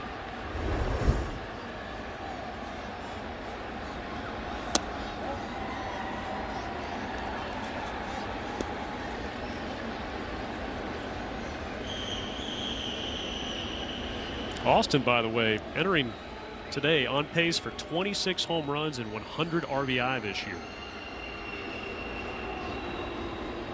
A 1-1 bending back towards the seats. I'm sorry, could you repeat that? His pace is what? Did you say 120 RBI? No. Oh. I said 26 home runs and 100 RBI. Wow. That's which, a good pace. Again, for some of the challenges Austin had early in the season, I think that's important to point out. 100%. That's really impressive. Still producing when it comes to putting runs on the board. 25, and I know you said 26, but for simplicity's sake, 25 and 100 after that start. 100%. It's big time for Austin Riley. He's been great lately.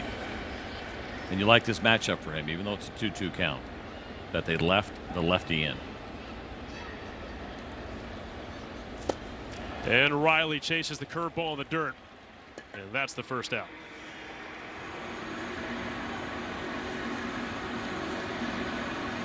And it looks like the Braves are going to go to Mauricio Dubon here.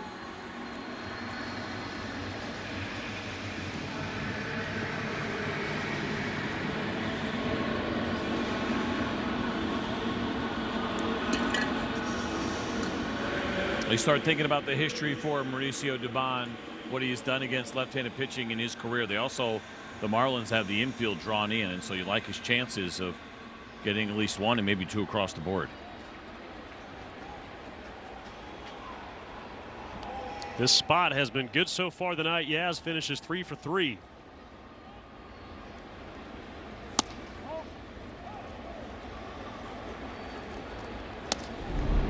So Dubon coming off the bench. He had started 23 straight games until getting the day off on Sunday, and then coming off the bench tonight.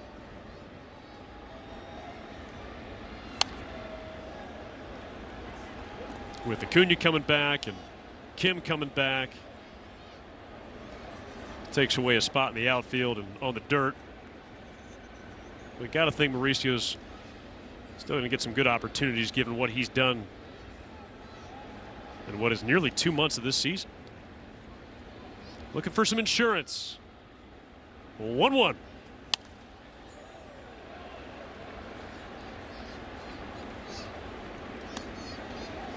You know Mauricio Dubon is looking for action, right? Again, he's very good against lefties when he has seen them this year. Just 3.2 pitches per plate appearance against the lefties. That is a very low number. It's kind of how he operates anyway, right? He gets to usually his at-bats pretty quickly.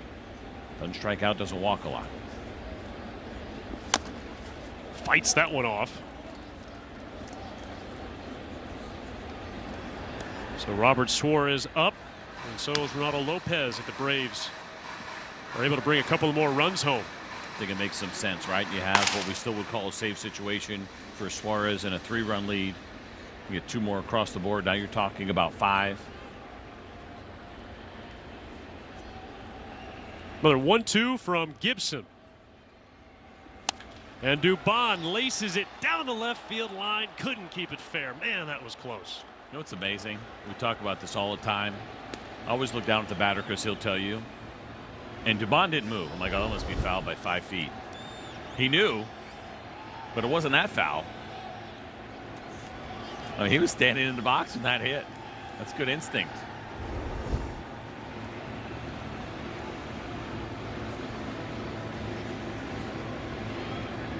You know, he's enjoyed himself this week, getting to sleep in his own bed, makes his home in the offseason here in Miami.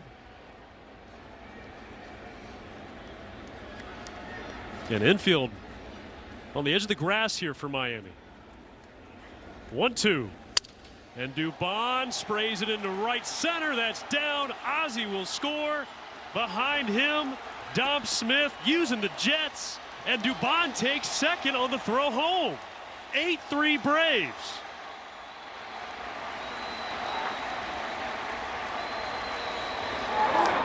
A broken bat, but it works out well for Mauricio Dubon. Again, so good against lefties, and they're trying to go up and away with the breaking ball. That is not something that you would see very often with intent. And there goes Tommy Watkins racing again here with Ozzie, and then almost busted it. It looked like maybe he was going to hold Dom Smith up. You can see how frustrated he is with himself, but Dom Smith using his instincts and doing a good job. We'll get Tommy on the jump rope tomorrow, get those feet moving a little bit quicker. Feel good about the hands, though, with that play made on the foul ball.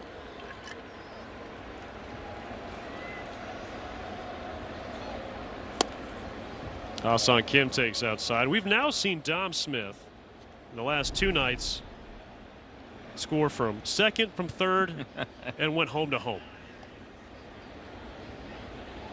All on balls that did not leave the park. Wasn't he at first base when Yes hit the double? What did I say, third? I meant first. Yeah. So I'm sorry. First to home, second to home, and home to home.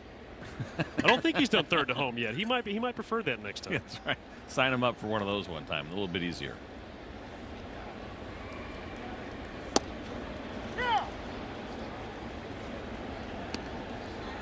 So the Braves have now scored in 5 of 8 innings tonight, and all 3 times they've gotten the leadoff man on, he has come around to score.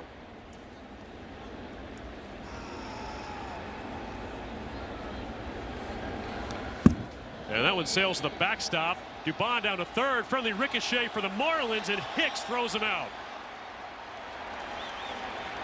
So Noha with the tag.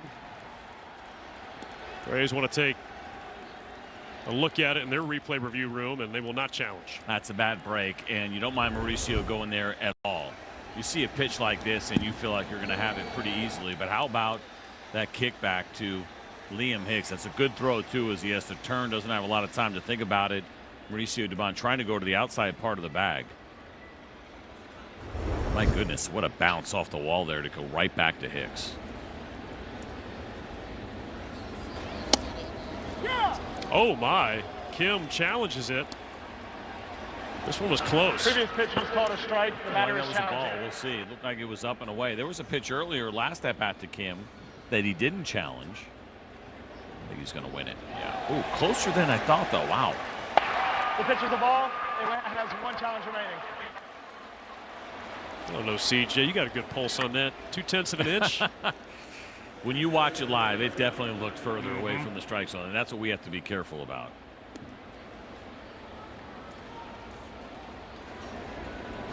And now Chadwick Tromp, Braves with 12 hits today, by the way.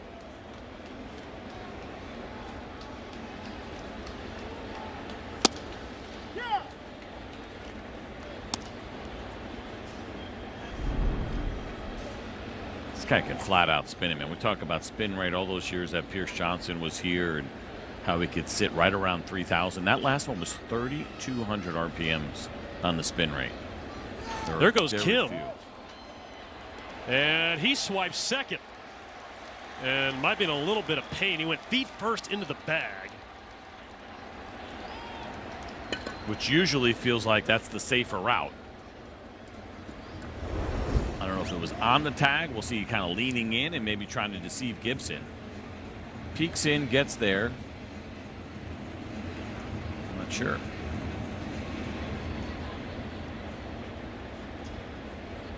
I don't know either.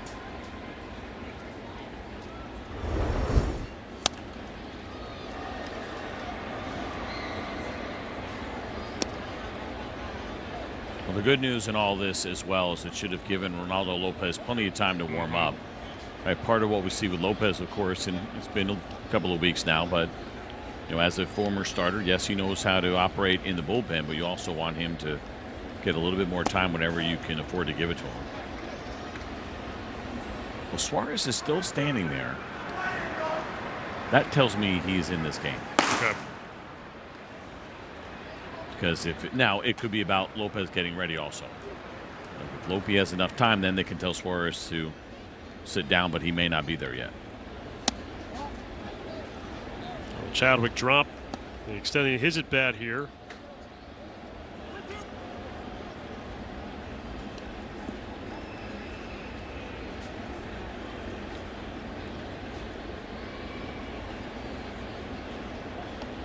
Gibson 50 pitches here in this relief appearance. He came on in the 7th.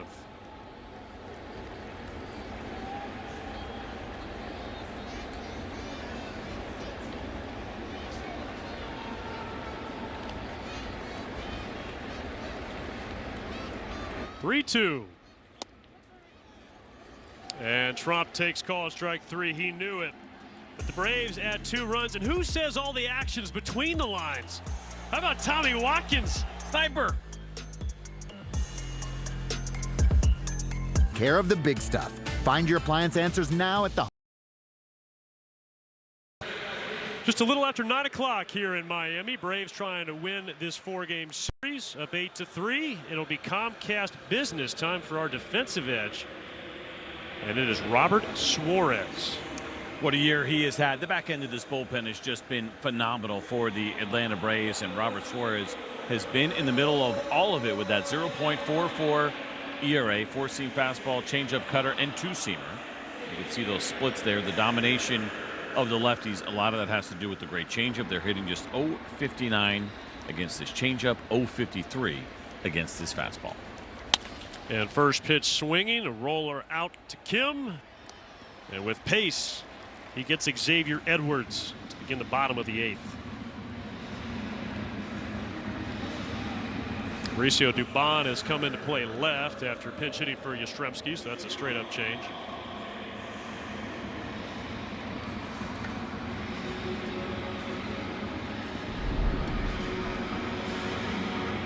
And now Liam Hicks. So I would assume if things stay the way that they are based on the action that we saw in the bullpen there, that perhaps Lopez would throw the 9th inning. It felt like, again, we're guessing. We never know what's going on. It could be someone just getting work down there. But felt like they were hoping to get Lopez ready for the 8th inning. You know, this one plus now 3 more straight when the Braves get home to take on the Washington Nationals before you get to that off day on Monday. And then things, as we touched on earlier, ought to get a little easier for the Braves. A few more off days sprinkled in the month of June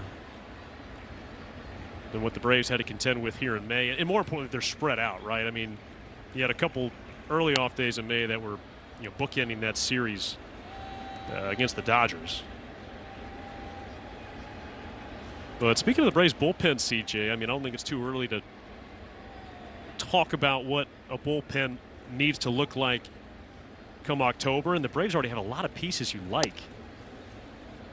The pitch is outside. Bullpen runs deep, no doubt. I think everybody, regardless how good your bullpen looks as you get deeper in the season, even if you have health, you'll always look to improve it.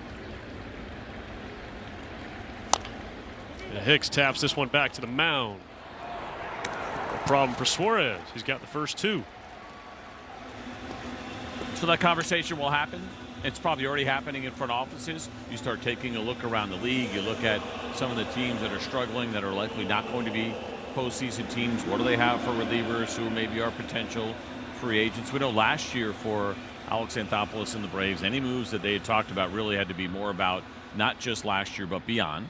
And that made sense based on the state of the club. This year could be a little bit different. Are there some rentals that might be available? And who knows? We've got a lot of time to go before you get there. And even though the bullpen is a strength, it's just one of those areas that if you can improve it without, you know, going crazy on trade, you'll take it all day long. Walt certainly would. Provides you protection over those last couple of months as well, in case anybody gets hurt. And you go back to that deadline last year, CG. I mean, 2 things jump out to me. One, bringing in Tyler Kinley, who you wind up keeping. And I know he's had a few home runs here lately, but still been one of the Braves' top options out of the pen. And also keeping Raisel Iglesias inside the organization. I mean, I'll be honest with you, CJ. If another team trades for him and he's pitching for them for 2 months, all of a sudden they might be a little more motivated to keep their hands on him. And what a great start he's gotten off to. The story at the time last year, because I'm with you, was like, man, there's great opportunity potentially here for Raisel Iglesias and what a return might look like. But it was like, hey, we're not in the business of giving guys away. We're not trying to save money. We love Raisel Iglesias, and somebody wants to make a fair offer, sure. But the impression that we got is that that was not out there. And the Braves went on a 10-game win streak in September, and I know that didn't affect the playoff seeding. As Robert Suarez punches out Otto Lopez, second strikeout for Lopez. We go to the 9th. Braves in line for a win.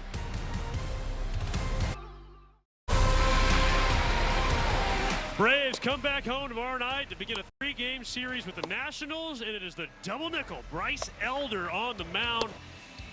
One of the Braves' co-aces with an ERA just over 2. And here's a look at our Truist leaderboard. That is good company in the National League. Certainly is. Some new names that are on that list with Chase Burns in Cincinnati. Jacob Mizorowski has been dealing, and our guy, Bryce Elder, Big Texas, as he is known on the internet, with his 2.01 ERA. So he will be on the bump for, what is tomorrow? That's a great question. It's the Friday Night Showdown, Wiley. You knew that. I do now. Yeah. But for Bryce, by the way, the Friday Night Showdown is presented by Kaiser Permanente, of course. Eli White leading off here. And Pete Fairbanks getting some work. Hadn't pitched in a while. He's the closer for Miami, but trying to get him in the game. But so you're saying Bryce Elder, he celebrated his birthday a couple of days ago. So tomorrow will be his first start as a 27-year-old. So put Pete Fairbanks on my list of kind of names that we were just talking about and potential arms that are available. I know he's not off to a great start. 10 innings. It's a 9 ERA, but this is a live arm. Sits at 97 miles an hour. He's always been a good strikeout pitcher. He is this year. 33% strikeout rate for him. He's had 3 games, though, this year in which he has given up 3 runs. So he's had a couple that have gotten away from him, including back-to-back games in April where he had given up 6. One of those, they let him start the game. I believe it was in New York against the Yankees, so that he could get home in time for the birth of a child. And so he started the game through the first inning, gave up 3 runs, and then left. It's got to be a whirlwind of a day. Now the Marlins did come back to win that game 7-6, so maybe not feeling guilty about it. And then he gave up 3 the next night. He didn't pitch for 9 days after that. Gave up 3 again, and then gave up 3 back on the 27th. So I think he had a little IL stint in there, if I'm not mistaken, because he's only pitched once so far in May. I say all that to say keep an eye on this arm, because for me this is one that will be talked about at the deadline. Yeah, he had a thumb issue. He got reinstated last week. He's made just 1 appearance, as you said, and it was a blown save. Although he beats Eli White that time with the 98-mile-an-hour fastball.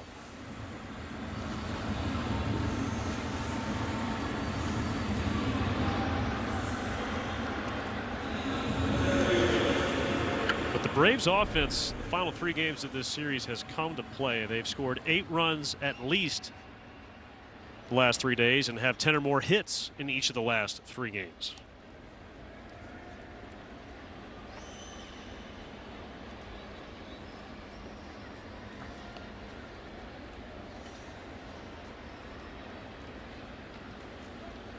And Michael Harris got it started with a 2-run homer in the first. It's something you'll also notice here with Pete Fairbanks, perhaps maybe the shortest arm swing in baseball, in the way that the hand comes out of the glove and really doesn't go down at all. You'll see some guys that go to the ear that are pretty short, but when you watch Pete Fairbanks, it is extremely deceptive.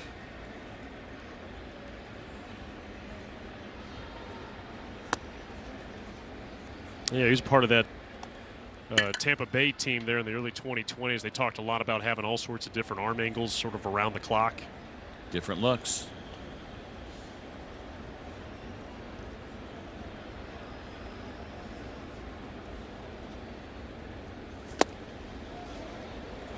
And Michael goes after the slider. It's the Braves taking on the Nationals this coming weekend. And then hit the road again to go to Boston and then Cincinnati.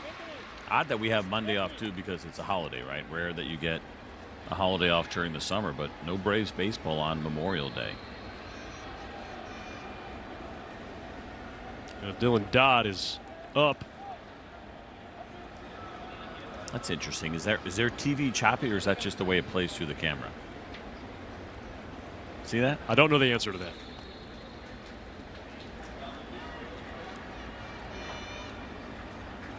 But I did see what you were talking about. And they're certainly in a delay, right? They get a delayed feed, of course. No concerns about what you have with ABS and a big part of the in-game monitors. But yeah, that's the Marlins telecast. Ah, it's that 1K. Michael Harris clowers one deep to center. Marcy's racing back. He's at the wall, and it's gone. For the second time tonight, Michael Harris goes big fly.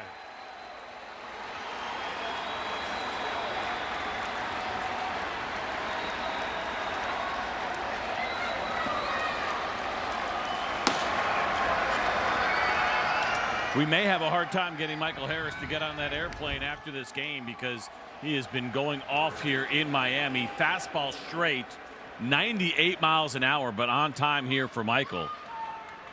After he had chased that slider that was pretty far below the zone, he gets one in the zone that he can handle. It smiles all the way around for Big Mike.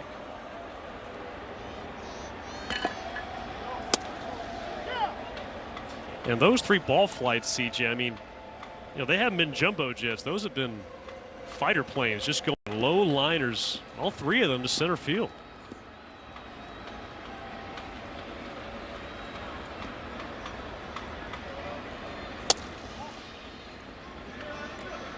So the Braves have now hit 3 home runs tonight. And for Michael Harris, that gives him 11 on the year.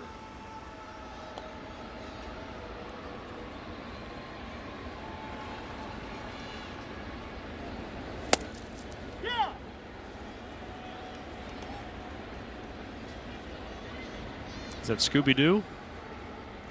Yeah, I think so. Can't tell. What's all the green, though, then? I think that might have been the monster. Oh. Looked like Scooby-Doo. I thought Shaggy was, well, no.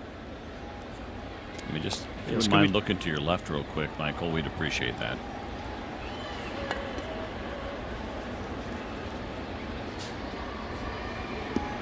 Who's your favorite Scooby-Doo character?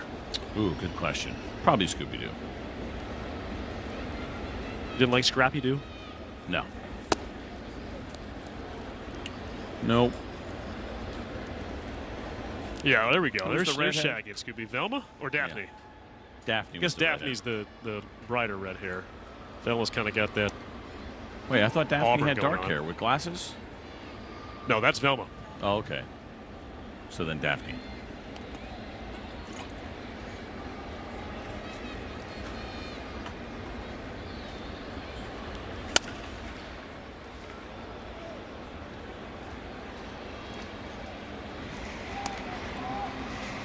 Pete Fairbanks. 16 pitches, and again, it's like you said, CJ, it's been a bit of a bumpy ride for him so far in Miami. He had a great year last year in Tampa, too, and they did not exercise the option that they had on him. It was a 2.83 ERA in 61 games. And Matt Olson on top of this one. Out to Lopez. And there's the second out here in the ninth.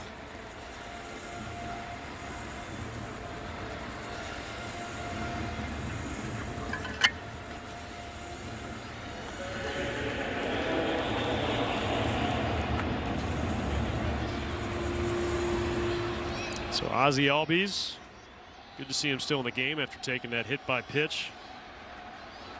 Now going to bat from the left side.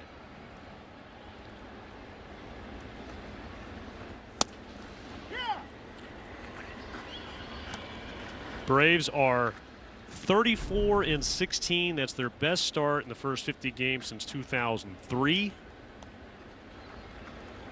And well on their way to win number 35.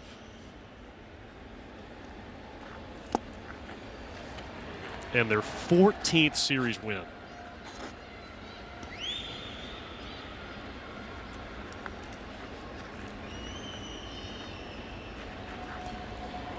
And their second series win of the year over the Marlins. Again, the Braves have not lost the season series to the Marlins since 2015.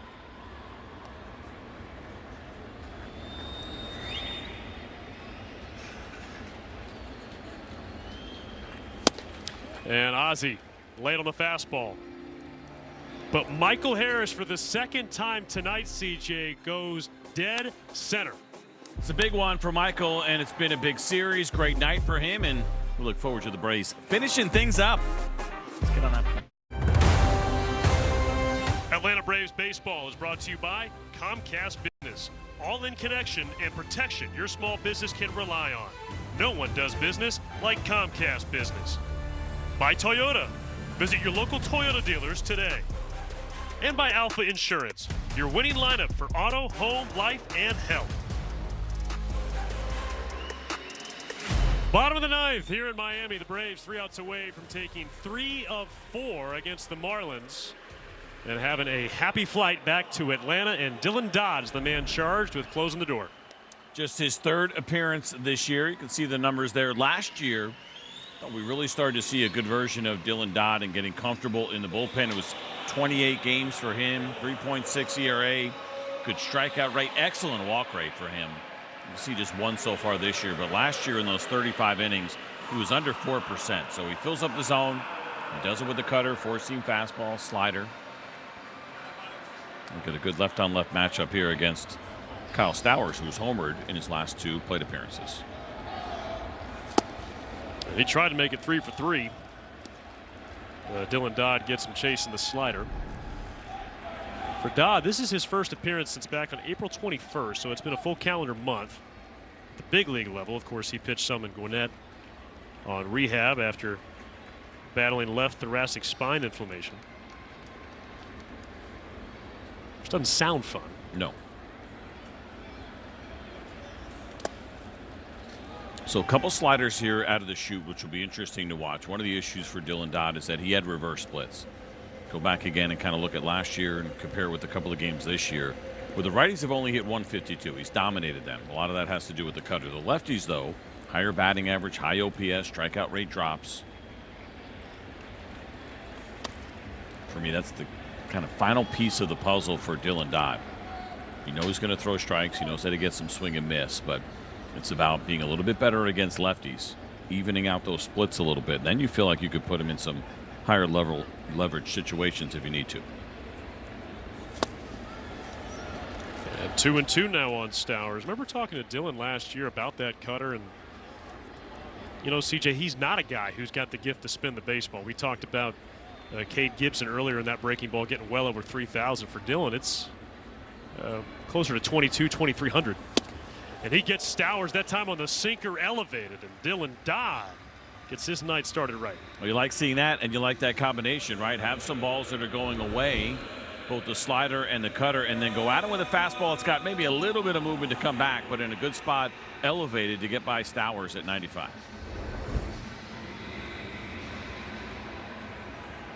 And maybe that's the key against the lefties, pitching them a little bit backwards. There's another chance here against Marcy.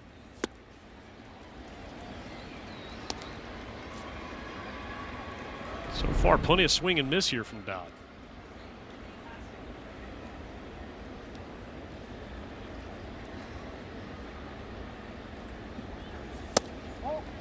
Well, the week began a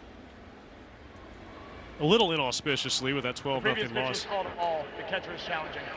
On Monday, we'll see if Trompy can steal one here for Dodd. He's got that look on his face like he knows it's probably outside. The call's confirmed. Atlanta is out of challenges. But since then, we mentioned the offense has come through for the Braves. Martin Perez found a way to give you 5. Sale goes 7 last night. Spencer works into the 7th tonight. Hit sharply out to Olsen. Taking himself. And there's 2 down here in the 9th.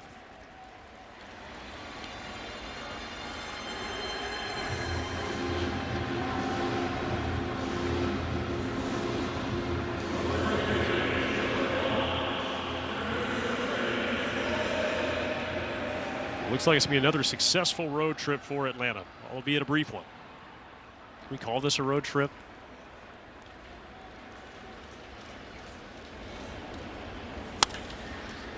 Tough play. Riley's got it. Foul ground. Will put it in his pocket.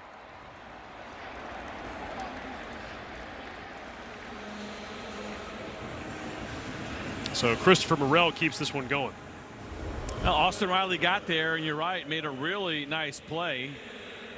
The dive and slide, but that long slide, I think he knew, and the exchange wasn't as clean. He was not going to be able to get up and get much on a throw. So now Heriberto Hernandez. Pinch hit in the 7th, came through with a base hit.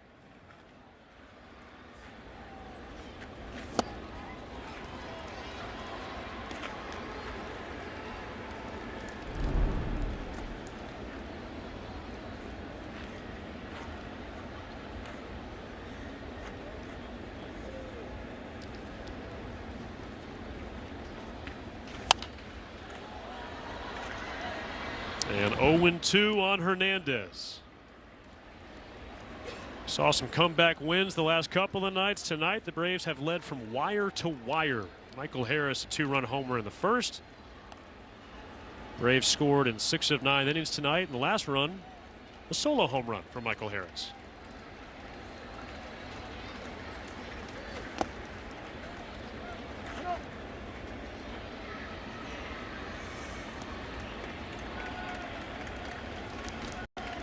And with one more strike, Braves will push their lead in the National League East to 9.5 games over the Phillies.